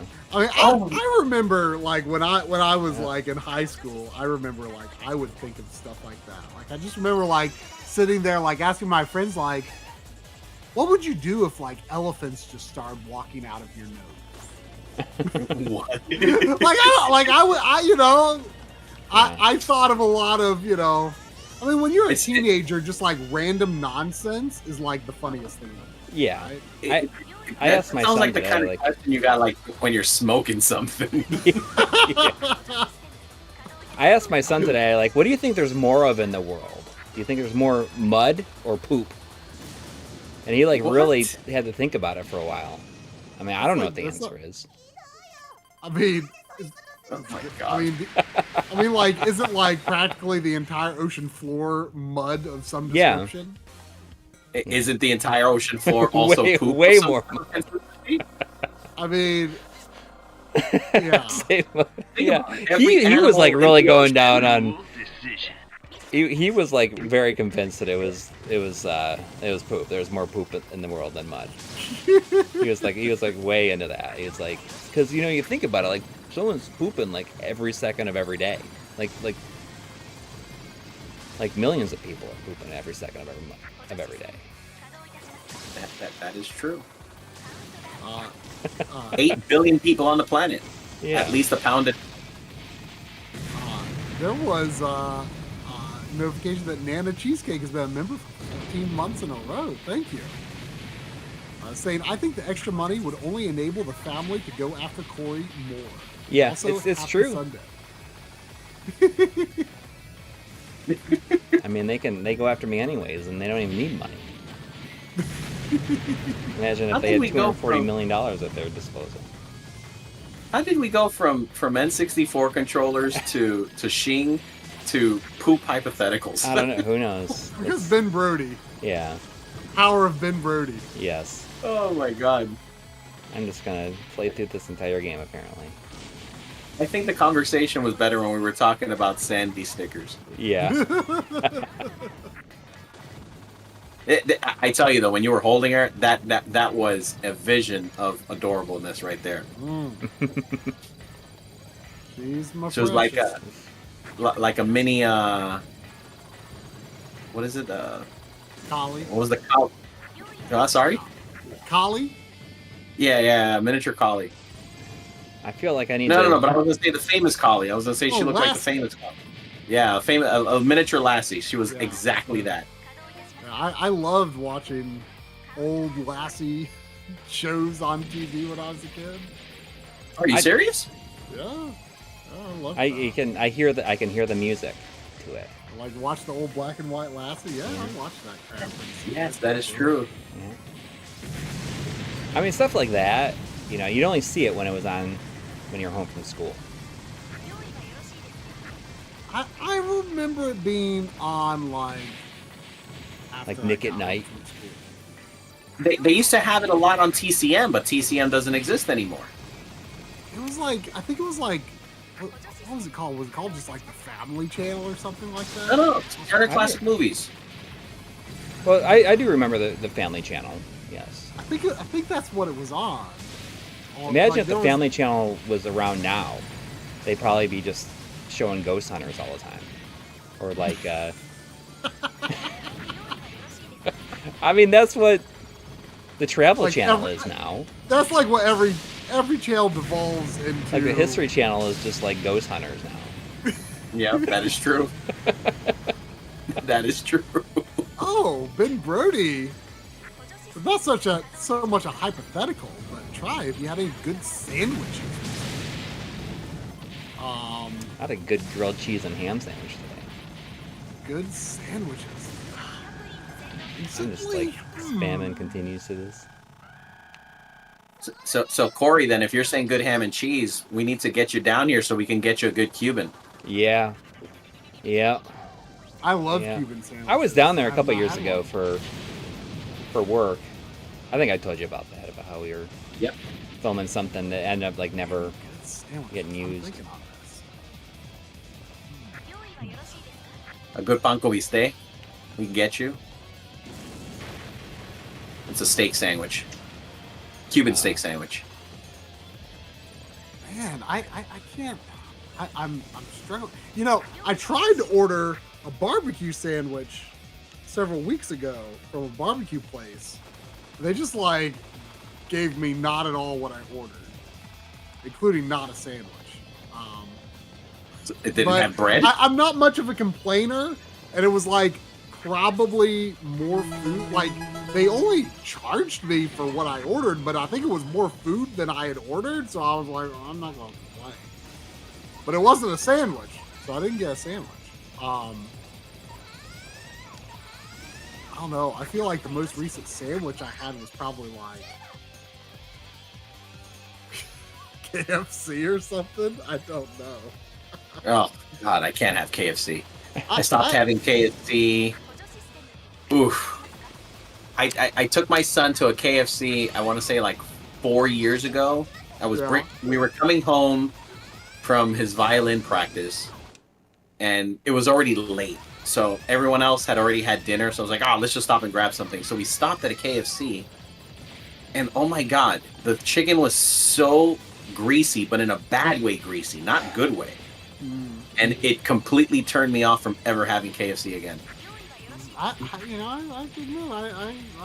like KFC. Yeah, I've pretty much resigned to the fact that I'm never going to get a KFC sponsorship, so that's okay. But, No. You're not missing much. yeah, Oh my God, I had some Popeye's chicken not too long ago. Oof. yeah. I mean, Popeye sandwich is amazing. Oh my God, Popeye's like.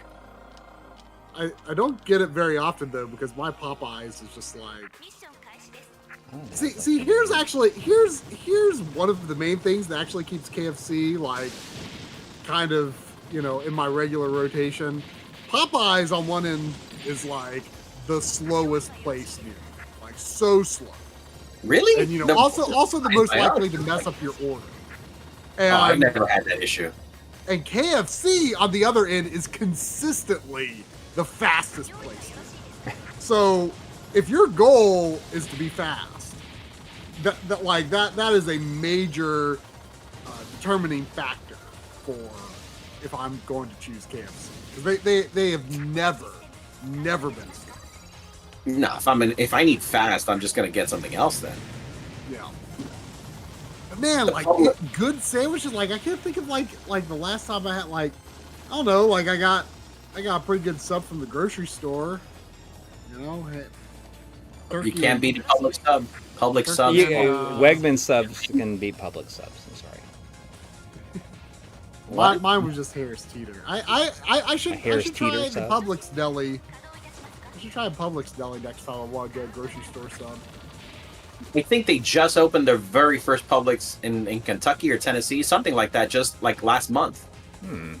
Yeah, but I mean, I know Publix is like a long-standing thing in Florida, but I had not heard of them until, you know, the past decade or so when they started coming. Yeah, to the going north up Carolinas. some. But even as regional as they are down here, you will find internet pages dedicated to the Publix sub. That's how good they are. I'll I bet you find stuff try it with- next time I'm there. Because with I Wegmans, do I'm like sure, going to too. Publix. It's one of the more convenient grocery stores for me, actually. I'll give that a try. Corey's doing pretty. I mean, he's died a few times, but he's died a pretty ton. good. I've I was trying died to be a nice, lot. bro. But sometimes, you know, that's what I like about these type of games. Is sometimes you just find yourself like doing maneuvers that are just pure instinct, like stuff that you wouldn't. Yep, you're doing pretty good. You were. I mean, like, yeah, I'm not doing great, but sometimes I have some moments. Well, like 3-4 minutes ago, there was a boss you did that. I saw you dodging like every single bullet. You were like on fire. I don't know about that. You might. I don't feel like that was happening, but maybe it did. I don't know. Like, that's what I like about these kind of games. Is sometimes you just find yourself making maneuvers that, if you ever stopped and thought about it, you'd mess it up immediately. But I'm just like tanking this right now. I've seen some amazing players do like some really good runs. Like obviously we've seen a few people that have done like no hit Ninja Gaidens now. Yeah. Which is incredibly difficult. Yeah. Yeah, imagine that no hit Ninja Gaiden run. It's like, wow. I want to see somebody do that on this game, which I don't even think is possible. Oh, I'm guarantee you there's like a 1 credit clear, like no deaths in this. Easily. It's like the thing that I always think about when I think about a insane shooter things like years ago. When it first came out, there's somebody who played both 1-player and 2-player at the same time, Ikaruga. Like the whole game, like using both. What? Wait, how's that even possible? You need like 2 hands using, to play that. No, I mean you can look it up. It's like one of the most impressive like video game playing. Like how can your brain even be configured? I don't know. But and that was like not even that long after the game had been out. And that is one of my favorite games. I absolutely adore Ikaruga on the GameCube. Yeah, I mean it's great. But it is the arcade version, so it's like the Naomi version. Yeah. Did any of you guys get the recent Radiant Silvergun release? Yeah, that was actually on my stack of things to play. Like I'd played it like plenty, but I haven't played that version. I kind of wish I got that. I didn't. I got the regular one. I missed they had the version that had the Radiant Silvergun ship, the figure. Yeah. Oh my god, so cool. Kind of like was super pissed that I missed that. I feel like that one is like expensive now too. Like that version, Yeah. physically is expensive. Oh my god, Ikaruga probably goes for about $100-$120 right now, maybe more. Well, no, to be they're honest. like Nicholas like did a reprint of the GameCube Oh, or you're of the Switch version. I thought you were talking about the GameCube version. Oh, no. I mean, I don't know how much that game, because the other versions, there's been other versions, so it's not. Oh, actually, no. The Ikaruga GameCube's only going for about $60. That's Okay. pretty cheap to be honest. You I should see look Ikaruga. at that. You know, the 2-player, like 1 person playing 2-player mode, and like I don't even know how it's possible. Ooh, I mean, I saw you that were- like 20 years ago. Like it wasn't even like something you watched on YouTube. You had to like download the video. You're 100% correct. The Ikaruga version that they just released on the Switch is going for about 120 to 150 bucks. Wait, Ikaruga or Radiant Silvergun? No Ikaruga. Go to Nicholas's website. They had a I'd be shocked. they did a it's still reprint of available. it. I'll tell you right now. Yeah, I'm excited for Eartheon too. Yeah, that's. Oh, that heck should yeah. be really good. Yeah, sorry, Ben Brody. I feel like you caught me at like the least interesting point in my sandwich eating life in years. Yeah. I'm normally like love sandwiches, but I just like I feel like it's not been like sandwich season for me lately. Yeah, Nicholas doesn't have it on their site anymore. They're Oh shut wait, down. yeah, here we go. No, I lie. They do. $70, brand new. There you go. And I think it comes with like a model of the ship. It comes with a Metal Earth version. Yeah. There you go. Just saved you That's a- $50. I'll have to You get know this what at I some did point. have? All right, people, buy some shirts so I can buy it. You know what I did have a month or two ago that I had not had in many years. Like I like randomly got a craving for bologna. Why is the wallpaper game sack? Like, why is this that Trav was asking that too? I think that this is just a, I don't know. There's plenty of different ones. I just thought it was funny because Trav was like real worked up about her hair tie in her mouth, along with her like I just can't cyborg figure out hand. why is it there? Why is it? I don't know. Man, you piqued my curiosity, so I looked up how much Radiant Silvergun is going for on the Saturn. $250. That's actually like down a lot. It seems like. There's some going for $300, probably in better shape, probably better condition. Wow. Oh my god. I should have picked that up ages ago. But it doesn't matter because I have a mode in my Saturn. There you go. There was a $5 super chat from Ashura. Thank you. We could have Ashura on the in the chat stream again this week. sometime. Yeah, saying this game reminded me of a neat and much more fair indie shmup on Switch, Risk System.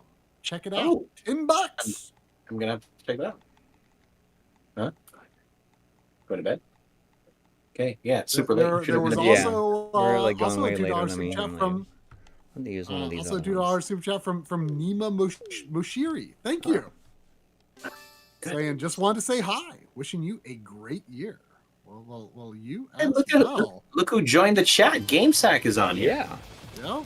Yeah. He was just wondering why it's like the anime girl is like the background. I mean, that's just like, I don't know if this is like a spin-off on the series or what it is. I don't really understand. All I know is that it's I would be happy with this fun. game if they let you play Tate mode, Oh, they do. They definitely have that option. but only on handheld version. No, you should be able to. I have had smoothing on this entire time. Oh. No, you can change it. See. The sacrilege. I mean, it might be shimmery without it. I don't know. Yeah. Rears to Blood is asking when the Game Sack shirt or the Game Sack sack. That doesn't sound right. Well, it's. I'm pretty sure that There should I be a have Game one. Sack. A Game Sack sack? Yeah, I feel like at one point they were available. I also have a hat. Oh, that's what I gotta do for you guys. I've done a couple of the hats for Bob. I gotta make you a hat. Well, I would be very much into like a beanie I could do a beat. because I Would you like it printed or embroidered? I mean, embroider would be like awesome. If it's embroidered, I would have to do a minimum run of that, unfortunately, because embroidery Yeah, is. that's okay. Like But we could do that if there's enough interest. Yeah. We could do that. That'd actually be kind of cool, to be honest. yeah. You I know, mean, that's something I would definitely be interested. And you know, like, so my wife designed our logo, like, you know, before the channel started. So I think that this is all stuff that she thinks is cool too. It's like, oh, it's kind of neat seeing something I made like on this stuff. That's how I feel kind of like when I see, I've done like a lot of toy design, game design, you know, things for other companies. Mhm. You know, I've done like a lot of pool inflatables and a lot of children's games and whatnot, regular games, board games, you know, a bunch of different things. Yeah, I've done some really cool stuff with Disney and Marvel and whatnot. So it's cool, like walking into a Target and seeing it like on a shelf and be like, oh, I did that, you know. It's funny, you know, it's my own little version of being a celebrity. I will not lie. I love being creative. So, Well, there but yeah, I mean, was, just now a $5 super chat from TX Scientist. Thank you. Okay, Saying all this Ikaruga talk is making me miss my Naomi net dim that is out for repair. Oh, and about Cave, my favorite is Espagaluda. I have it on IGS PGA. Oh yeah. nice. I thought that there was supposed Wow. to be a PGM core coming for the Mister. I don't know what happened with that. Maybe it's still Is- on the list. Who's working on that one, Hotego? I think so. At one point, yeah. We'll have to check it out. You know, I have not done an update all in a while. It's been at least 3 months. Yeah. Well, So I need to check yeah, that out. I definitely slack on it too. You know, if Joe's still on here, he's got to give me a call. I can do some stuff for him too. Yeah, I don't think he's like has anything new in a little while. Like I don't know if Screenwave, because Screenwave was selling his stuff before. I don't know if they still do or not. I think you can get. See, Joe actually has art chops, so he might be able to help you out with some actual design stuff. Yeah. I love collaboration. I am all for that. I know other people are. Sometimes I've seen illustrators who are like, no. You know, they think they're God's gift to whatever, and you know. I know I'm a good designer. I know I'm a good illustrator, but I will never profess to be the greatest because I've seen some absolutely spectacular stuff, you know, that are like God level that I absolutely adore. So I'm all for collaboration. So I think I love you know, in his new opening, you know, the hand drawn Oh my God, it's so logo amazing, and, yes. and all that stuff. The whole aha take on me type of style. It's awesome. Mm-hmm. Yeah. Yeah, that new intro That is was it's super that he cool. did that. So no, yeah, you know what? I'm gonna tag him up and see if he wants to do something. We should do a whole collaboration. Be like the entire. We should get everybody do like a Like a Children of the World type of retro collab. like a Smash Brothers thing. Everyone is here. Yeah, exactly. Everyone is here. Yeah. We could do I could be Michael Jackson and you know get everybody together. That would actually be kind of sick. Yeah. Well, did we do it? I think that's gonna do it. You want to post the link to the shirts Yeah, one I'll last post it time? one more time so that people can see our merch. Yeah. So yeah, tonight was the big launch of our, you know, real proper merch. So Yeah. You guys could be 100% honest. Are you happy with everything? oh yeah, Yeah, absolutely. If there's, I am always open to constructive criticism. You tell me straight up if there's something you want tweaked. I mean, changed. we've done it all along on the process, you know. Mm-hmm. You know, that's how we I think ended up with, you know, the Sega or excuse me, the 16-bit style logo, you know, as it is. So Yeah. you know, I mean, we were very very impressed with the you know, sort of bringing those designs to life in a way that we had that we like, you know, sort of ideas that we had, but you know, couldn't really execute on our own. So Yeah. Awesome. Exactly. Yeah. now we've got all these nice new shirts for ourselves. Yep. Exactly. I'm sure they will be in many episodes. Oh yeah, and will many be streams go-to convention wear as well. Yeah. Yes. Yes, Like definitely. at Midwest we could even Gaming do Classic. some like we could do like some convention specific stuff. Yeah, absolutely. You know? Like I said, no minimum. So if someone wants to get like a 1 of 20, at Midwest Con or something. Yeah. I mean, it's possible. Yeah, that's something I think we should talk about. I think it'd be fun. No VHS. No VHS. Well, VHS. Who knows? You never know. You never know. That's right. We have to jump Corey back on is the the print-on-demand VHS service. Yeah. I'm not that technically capable. I mean, I can make VHSs, but not on the scale that these guys. Well, I mean, I'd have to use like a distributor amp to do like. I mean, I had the VCRs. I mean, we'd love to go to Retropalooza. I mean, we'd love, any convention that is willing to invite us and help us get out there. Yeah, I mean, you're going to Southeast. Well, probably it's not been formally announced yet. So yeah, but I mean, I think it's okay to say it. I mean, we haven't been we're on the website, I think, for Midwest Gaming Classic, but they haven't put it on like their Instagram or anything. Mm-hmm. Yeah, but we are on the website. I will be going to Southeast Gaming Exchange. Yes. In South Carolina. When is that? When's the first one? Midwest Gaming Classic is April 5th through the 7th. And I think Southeast Game Exchange. And I think Southwest Gaming Classic, or whatever it is July 6th. July 6th and 7th, yeah. But I have a family vacation like really shortly after that, going to Yellowstone. So. Ooh. Yeah, I mean, my wife's been planning for this thing for a long, from over a year at this point. And we're supposed to be flying into Denver, so maybe I asked Joe if I could stop by and steal his Musha. Sweet.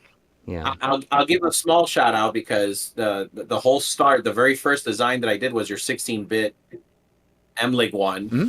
This one. And Firebrand X gave me the screen cap off of the RT4K for me to be able to recreate the original Sega pattern from the. So I recreated that pattern using the cap that he got for me.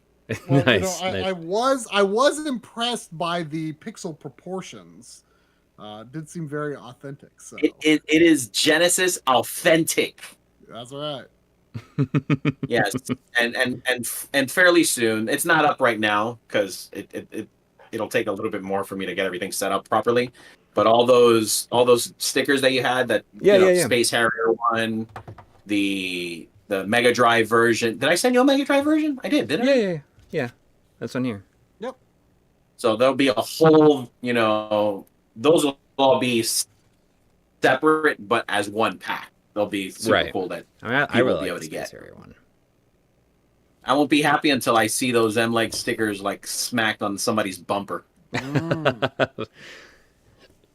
Well, I'll put them somewhere. I don't know where I'm going to put them. I don't know if I have that large of a space, an empty space, but I can put them on like travel cases and stuff like that. Like there's definitely one going on my my Pelican case.